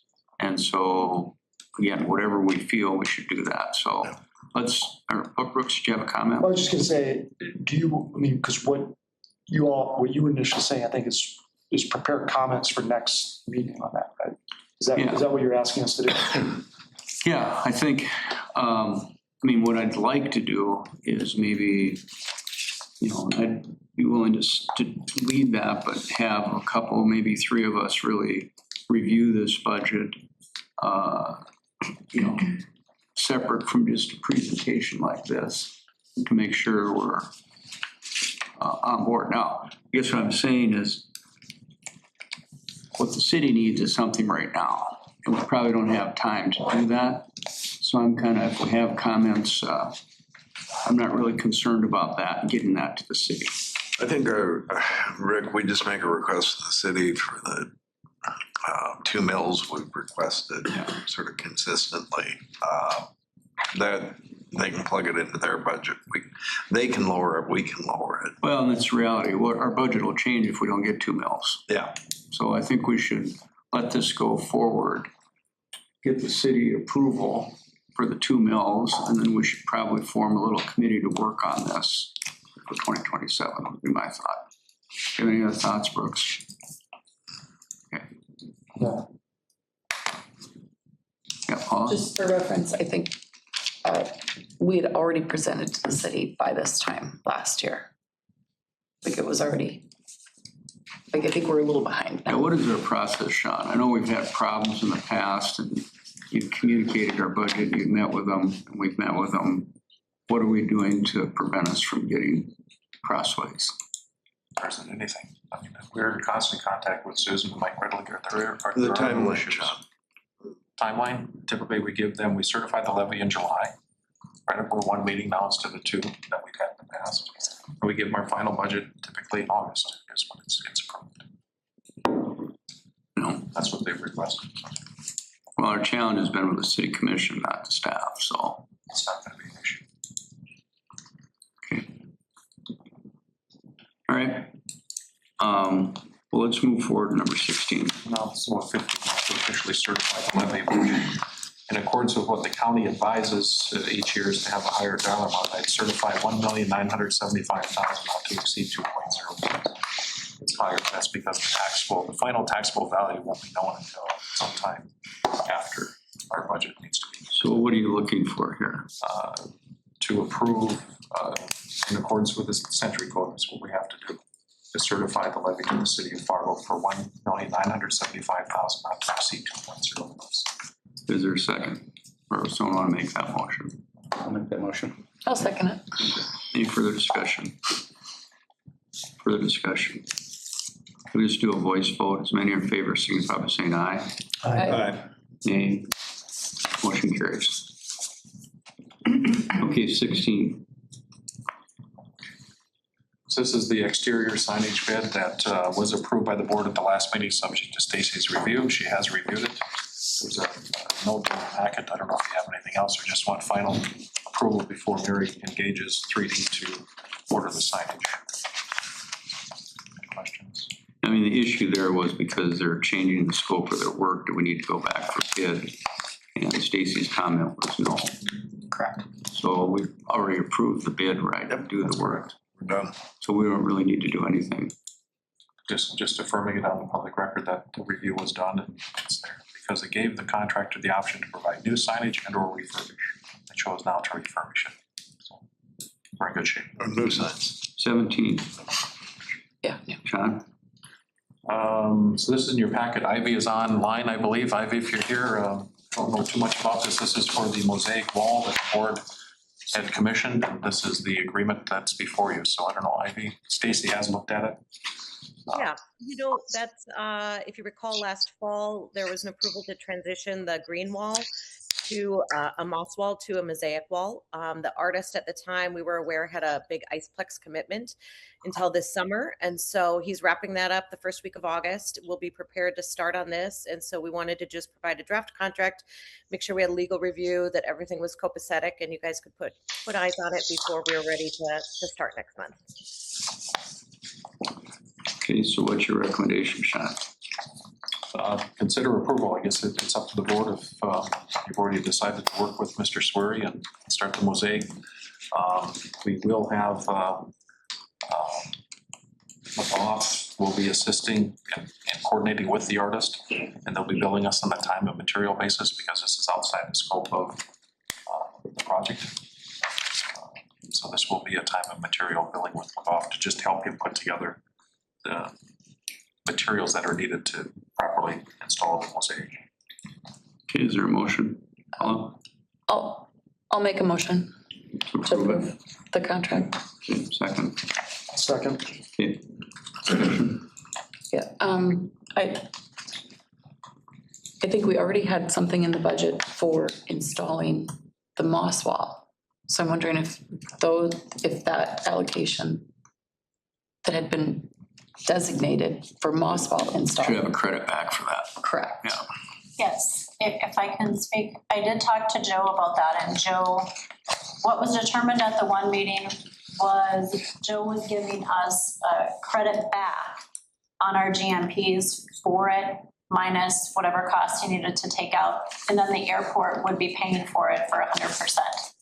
So McGough has credited us back everything that they would have been covering, and then we will be paying for it then. Okay, thanks for that clarification. Any further discussion? Further discussion? Many are in favor, signify by saying aye. Aye. Opposed, nay. The motion carries. Thank you.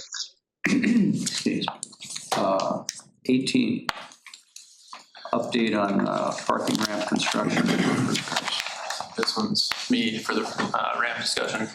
Almost all the players have agreed in terms of the tolling agreement. The last piece of the puzzle, the biggest piece is Elevate, who we have Sean to file a warranty claim, which he did. So the warranty claim is active.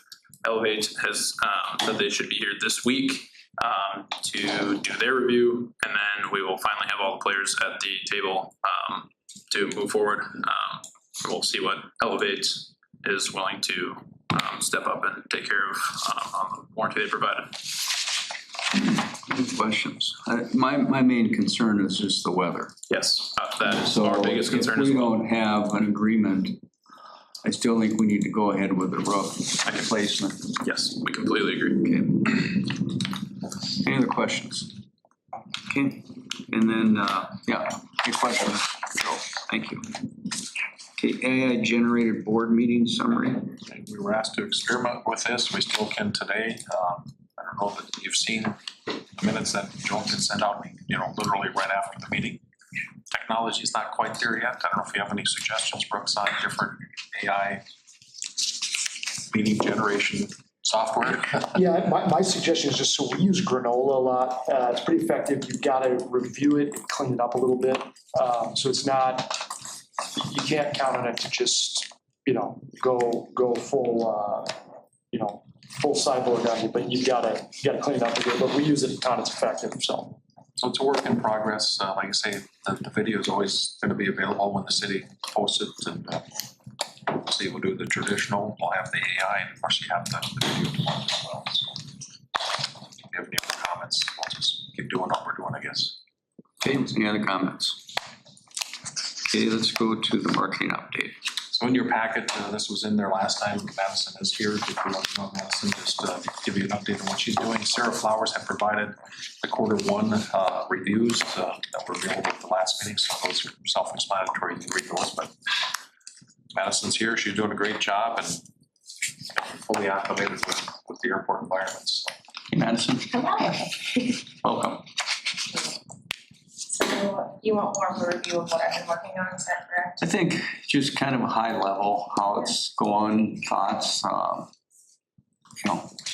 mean, I think from our perspective, it was, we kind of went doing everything. And the recommendation was there's a lot of things that could be done internally that didn't need to be done by Flint. And so I think that from my perspective, that's my biggest question. Are you finding opportunities to expand our marketing in conjunction with?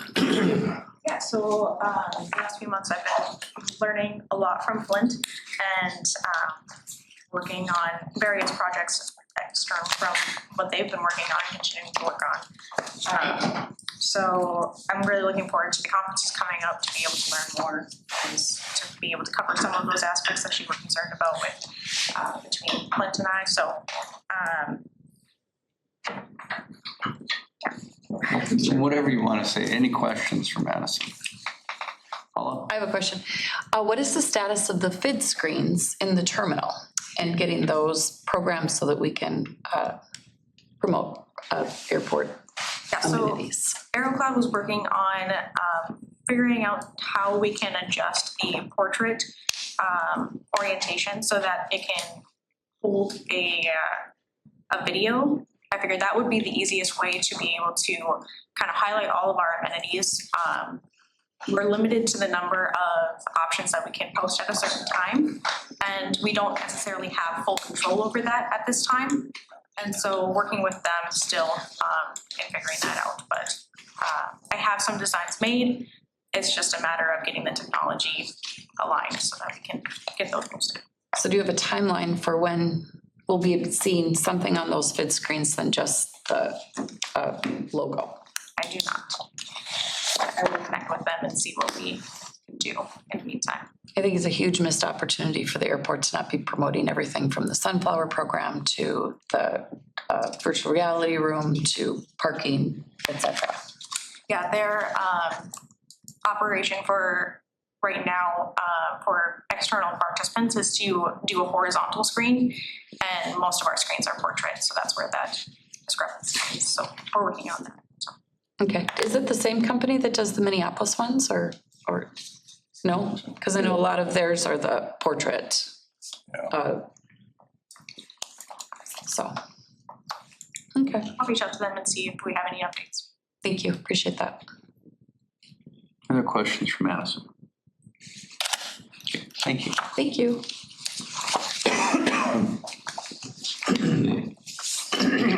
Regional Airport Authority. Sean? Yeah, so Chair Berg had reached out to the Chair of the Cass County Commission, Tony Grinberg, and they have allowed us, allocated us some time coming up next week at one of their budget hearings to present the concept of a regional airport authority. Tana worked on a presentation. We've got to go through it and just kind of review a little bit, maybe edit. And so next week, I think it's on the 23rd, like 11:30, we'll be presenting for them the concept of a regional airport authority. Tana has gained some statistics that she got through the Aeronautics Commission, and I don't know if you want to touch base on, like today, if we had a regional airport authority, based on everybody in Cass County, how much additional revenue that would generate, and so forth. Sure, let me see if I actually have it up. So I reached out to the Aeronautics Committee, as Sean said, to get all of the townships in Cass County, what mills they're currently levying. Townships can currently give mills to their local airports and stuff. So if we were to become a regional airport, then our 2 mills is levied with the county, and then we are able to receive up to 2 mills from all of the cities and townships. If we did that, we would get approximately like $550,000 if we levied 2 mills. If we levied 4 mills, it would be just over $1 million, like $1,080,000. I think the numbers were. Yeah. We're getting 1.9 with 2 mills from the city. You're saying the county mill would only be 500,000? Because currently some of the townships and stuff are currently levying mills to their local airports. Also, West Fargo with an airport wouldn't contribute then, or they'd only contribute the differential. Right, so if a township was contributing $500,000 to their current airport, Right. they could contribute $500,000 to us to maximize that 2 mil. But that's not, those are the estimated numbers. What could happen is that township that has the airport in their township could say, I don't want to give it to Fargo, I'm going to give my full 2 mills to the local airport. Could we roll those airports in under this authority? Could what? Could we roll those airports in under this authority? And have them all be under the Fargo airport? Yeah. You could, but that'd be a big battle. I was gonna say, I think that's what they not do in talking- Minneapolis, don't but they? I'm not The talking Minneapolis about Airport Commission? the battle. I'm talking about the funding. That's what we're eventually getting towards. Yeah, well, I mean, it's always with these things, it's the funding. That's the main thing. So in order for this to work, whatever the small airports, West Fargo, Kindred, they would have to get what they've been getting. Well, yeah, I mean, what we're talking about is sharing the tax burden of support for the airport that we know is a regional use. I mean, it's beyond just Cass County. It's a couple, 100-mile radius around the community. And that to me would be kind of why we would talk about a regional authority is the larger tax base and the use base. Dan, I don't know if we can, we'd actually have less income with a countywide tax levy, correct? With the 2 mills countywide, with the difference that you're talking about the individual airports, our collections instead of 900,000 a mil or 950 would be 500,000. The counties would have their own mill rate value, yes. So you're saying we would collect the 1.9 million from the city of Fargo plus 500,000? Yes, because if the county levied 2 mills, the Fargo city would be in on the 2 mills. So they would still have their 2 mills, and then we would get the additional funds from the townships that are out there. Currently, we could, like West Fargo's not capped on their city mills for the airport. Neither is Kindred, Page, Arthur, Davenport. Everybody except Castleton is currently maxed on their mills that they give their local city airport right now. Okay, and so then, then is this all subject to the 3% increase too? Are these new mills or how's that enter in here? I believe it's part of the 3% cap. If you add additional mills, that's part. They're still using the word mills in the Century Code, but we were told last year at the Airport Association and the Aeronautics Commission that the word mill is no longer exists. They have some updating to do in the Century Code. So then it's just dollars. It's just dollars. But It's they're like still capped at a using, 3% increase. yeah, they're using the word mill, so the legislature has some cleanup work to do in the next session. What that's gonna look like, I'm not sure. Yeah, I mean, It's easier to understand. I think what we're talking about is sharing the taxpayer burden of the airport more equitably around the region. And maybe that's beyond Cass County. I don't know the complexity of that. Well, I think take the money apart aside, and is there a benefit for us to be a regional airport? You know, and I think generally there is. It includes more people. It will change probably the makeup of this board because we'll need input from, you know, other members or that, you know, are more county at large, that kind of thing. But I think the intent here is just to meet with the county, present it. I mean, we've got commissioners that are supportive of it right now. I think they understand what the 3% cap, how that's affecting them. It's kind of been one of our objectives for the last couple, 3 years to at least explore that. Well, like I said, I think we should explore it, but on the other side of it, is there additional revenue that can be generated from non-city residents? You know, do we do an additional charge on parking for non-residents? Since the city's supporting it through their mill levy, would we have a dollar surcharge for non-residents? Like West Fargo just did with their fare. Yeah. Like the West Fargo residents get a discount. I guess non-residents would argue that they're paying us the PFC, so they are participating in that. Well, no, there's, these are just very conceptual at this point, but what we're talking about is sharing that burden. Tana, you had in there the balance sheet. We have book value of what, $350 million of assets that has been supported by the city of Fargo. I don't know what that translates into a market value. What the book value was about 350, I believe. Go back, excuse me, I can go back and look here and see.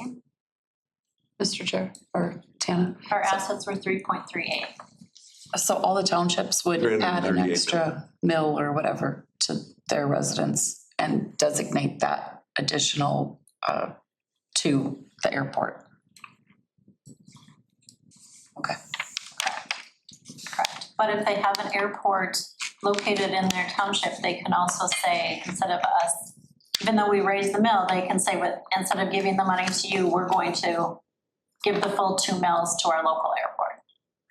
Okay. So there's always that as well, but at least the smaller airports are being supported more by their local communities as well if they do that. We're not talking a lot of money. Cornell Township at 2.02 mills is $2,484. Okay.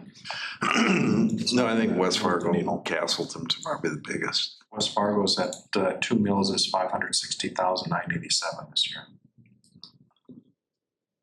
And 2 mills. Castleton, we would get nothing from, currently they're at 4 mills right now. Their 4 mill mills. rate is 4 mills, so they're maxed. I take that back, West Fargo is only being 98,173, and 2 mills, it could be 560,987. That'd be the primary difference between. And then it would be a county directive. They would all have to participate unless they're already at their maximum. Right. Okay, all right. Former township supervisor. I know how. There's a lot of hand wringing. Okay, so I think the direction right now is to meet with the county, talk about moving to a regional airport, is see if there's opportunity to move forward on that. Well, Rick, I'd like to understand on the 3% cap, can they add the 2 mills at the county level? If we're talking just the region being Cass County. Yeah, that's probably the big question. I mean, if they can't, it's over. Right. The Tony asked us to come, they're going through preliminary budget stuff right now. And he wanted to put it on the agenda, so. Well, yeah, I think we should have the discussion. I'd like to expand it further than just Cass County. Well, certainly Clay will be a player, I'm sure. Yeah, right. Well, in the early 70s, I've got a thick file on the last time that this was Lindgren was mayor. That's what ran it off the rails, was Moorhead and Clay County. They just couldn't come to terms and they disbanded. If they were just focused on Cass County or maybe out to Barnes or Trail, whatever it could be, probably we would have been the regional airport authority by now, but including Moorhead and Clay County. Well, Moorhead's added their own airport now, though, so. That was a joke. Didn't mean it for a discussion. But there's some historical. Okay. All right, any other discussion on that? If not, let's move into old business. Safety report, the Northern Improvement letter is in there regarding the May 7th incident. Does anyone have any report for the airport authority? As far as the hotel, Tom Shower is online, I think.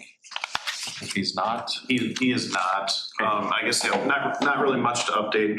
The hotel development group is just waiting for cost estimates from their architectural group so they can do their financial analysis. So hoping to have that any day here now.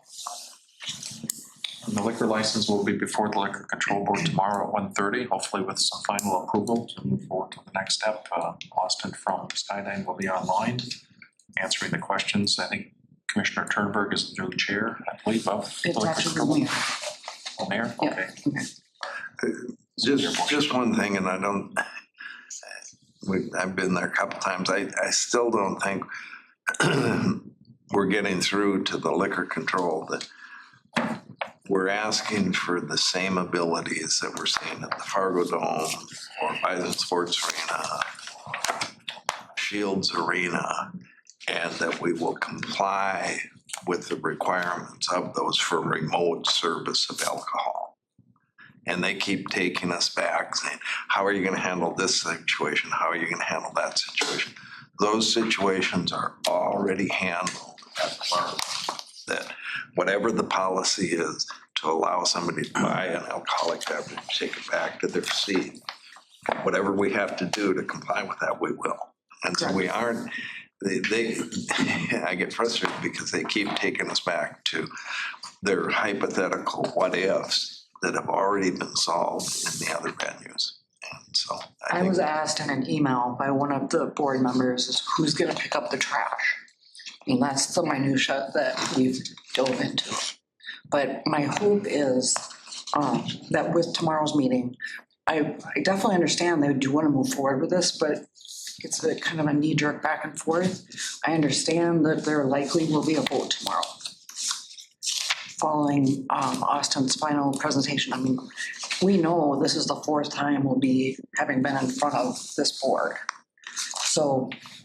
Well, and we don't have to reinvent the wheel. Correct. We can look at exactly what happens at NDSU football games. We can force hockey games, at concerts, all those things, all the requirements, and the policies that they were asking us for didn't make any sense. You need the ordinance that allows it, and then the policies of how you're gonna enforce it.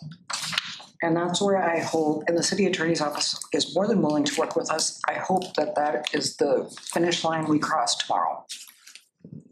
One thing I'll throw in additionally is, as John has appropriately cited, the large gathering locations that already have this flexibility. In those locations, people are there for 2, 3, 4 hours. Our flyers get here, what, on average, 30 minutes before they're. Their average passengers here less than an hour. Yeah, so the time frame they have to get in trouble, and somebody's gonna have to get here and really hit it hard. Most of the problems that we've had have been individuals that show up intoxicated, the gate agent pulls them aside and then they're dealt with. So, or they mix their own drinks in the departure lounge. That happens probably every day, especially in the Vegas flights. They bring in their own liquor, the minis, that they don't stop at the checkpoint. Self-intoxicated. Okay, so is there any information that you need, Stacy, for tomorrow or Sean? Okay. Well, maybe let us know how that goes after you have that meeting. So as far as customs on the next item, that was brought up a couple of meetings ago with regards to Sioux Falls. As you are aware, when we started the design of this project 3 years ago or 3.5 years ago, we looked at a modified FIS, working with the Pembina and Grand Force crews to utilize existing portions of the terminal building, like such as Gate 5, original Gate 5, now with the Gate 1, to block that off when an international flight shows up, and then the West baggage claim to close that off to process international passengers. There was a lot of support from Pembina to do so, even Seattle, who we report to ultimately. But when it got to Washington, they said, no, it's standalone. They will no longer approve any joint use FIS situations. It has to be a standalone building. And that's where they're still at. So there's an email that we got from Montezuma Flores. He's our assistant area report director. The only way that they will respond is to provide a formal proposal. That means plans and specs. So if you want to retain an architect for 10 to 11% of the cost of a $6 to $8 million FIS, they'll take a look at it. The main sticking point when it came back in 2022, which we've shared with Sioux Falls, they have no idea. They were just told here the last month they can't move forward with what they're planning, which was similar to ours, utilizing the existing terminal as part of it. The big sticking point is that they will require us to hire 3 full-time CBP officers that are here year-round when we only need them on a seasonal basis, which is basically November through April. So we're paying for 3 customs officers year-round when we only need them on a seasonal basis. They have not changed that policy. So we're kind of stuck in that matter. Sean, I think the discussion here was following Sioux Falls, what are they doing? Because we saw press reports they were going to have a. That's changed since I've shared this information with them. Okay. But I do think, we need to keep asking. And the idea is to build, if we need 3 full-time, if there are other areas they can be utilized. They be utilized at the FBO, at the Foreign Trade Zone. Where are things that we could build out to make that feasible? Not, we can't do it because we don't have it. So is Sioux Falls not, I thought that they were just building their airport to position themselves to add that if and when it became necessary. So they were structurally they were, giving themselves that that option. As part of the existing footprint of the terminal. Now, when they have this information, they've confirmed that no, it has to be a complete separate standalone building. Okay. So they put the brakes on it. Okay. Well, it just seems like we should explore that further. I mean, at some point, we want customs here. Absolutely. I mean, I don't know if that's 5 years or 10 years down the road, but, I think that's why we didn't put the hotel on that end, was to allow for customs. We do have space on the west end. If we're never gonna have customs, maybe we should put the hotel there, and then we don't have a 200-yard. Well, there's 2 things there, Rick, is that one, we need the space on the west for 4th baggage claim someday, plus customs at some point. I think we'll get it eventually. It's just that one, customs can't commit to more than one fiscal year to support it. Two, the airlines won't commit until like maybe 120 to 200 days out if they'll actually even do any international flights.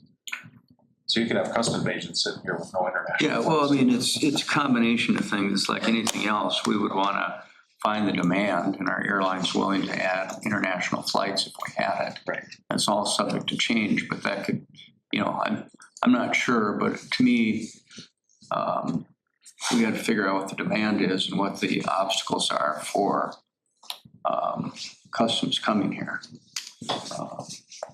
I mean, Allegiant, Frontier, and Sun Country have all indicated interest in past years. I'm sure that they would still have that interest to do 2 flights a week.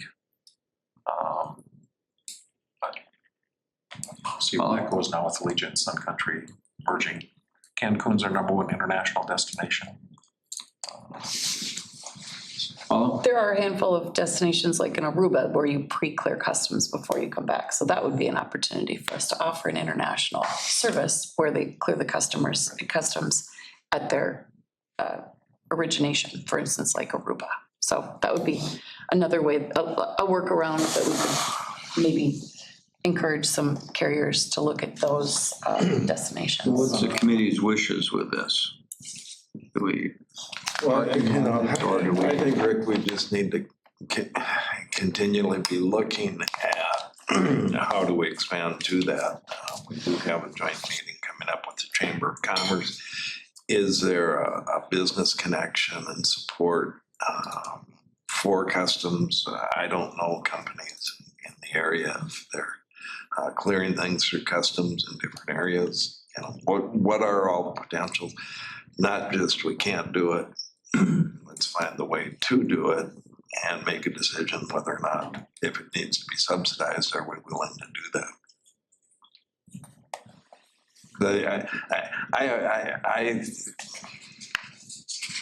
My feeling about Sioux Falls is they're going to find a way to do it. They seem to lead us in most of these items, and so I just would stay on it. And I think there's, again, a legislative process that for small hubs, there might be some exception to this complete freestanding rule. Because Minneapolis doesn't have freestanding. They've got gates they close off to take you to a restricted area. Grandfathered. Yeah, but I mean, they're allowing it. So I would just say we stick with it as. Yeah, I mean, I think we have probably more influence in Washington than we ever had before. And at least the next 2 years, it would be good to kind of press this a little bit and find out how firm they are and what flexibility it would have for like Fargo. So what's the next step? I guess that's my question. Does anyone have any? We can leave it on the agenda as old business. Yeah, I guess, Sean, I'd ask you to kind of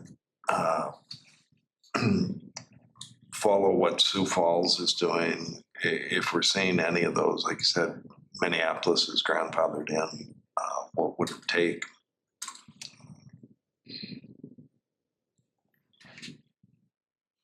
Okay. Right. Go to public comment. Anyone have any public comments? Anyone left? Jim, you got any public comments? You're the only public person left. Okay, any comments by any other issues for board members? Okay, is there a motion to adjourn? So move. Second? Second. Okay, all in favor, signify by saying aye. Aye. Okay, thanks everyone.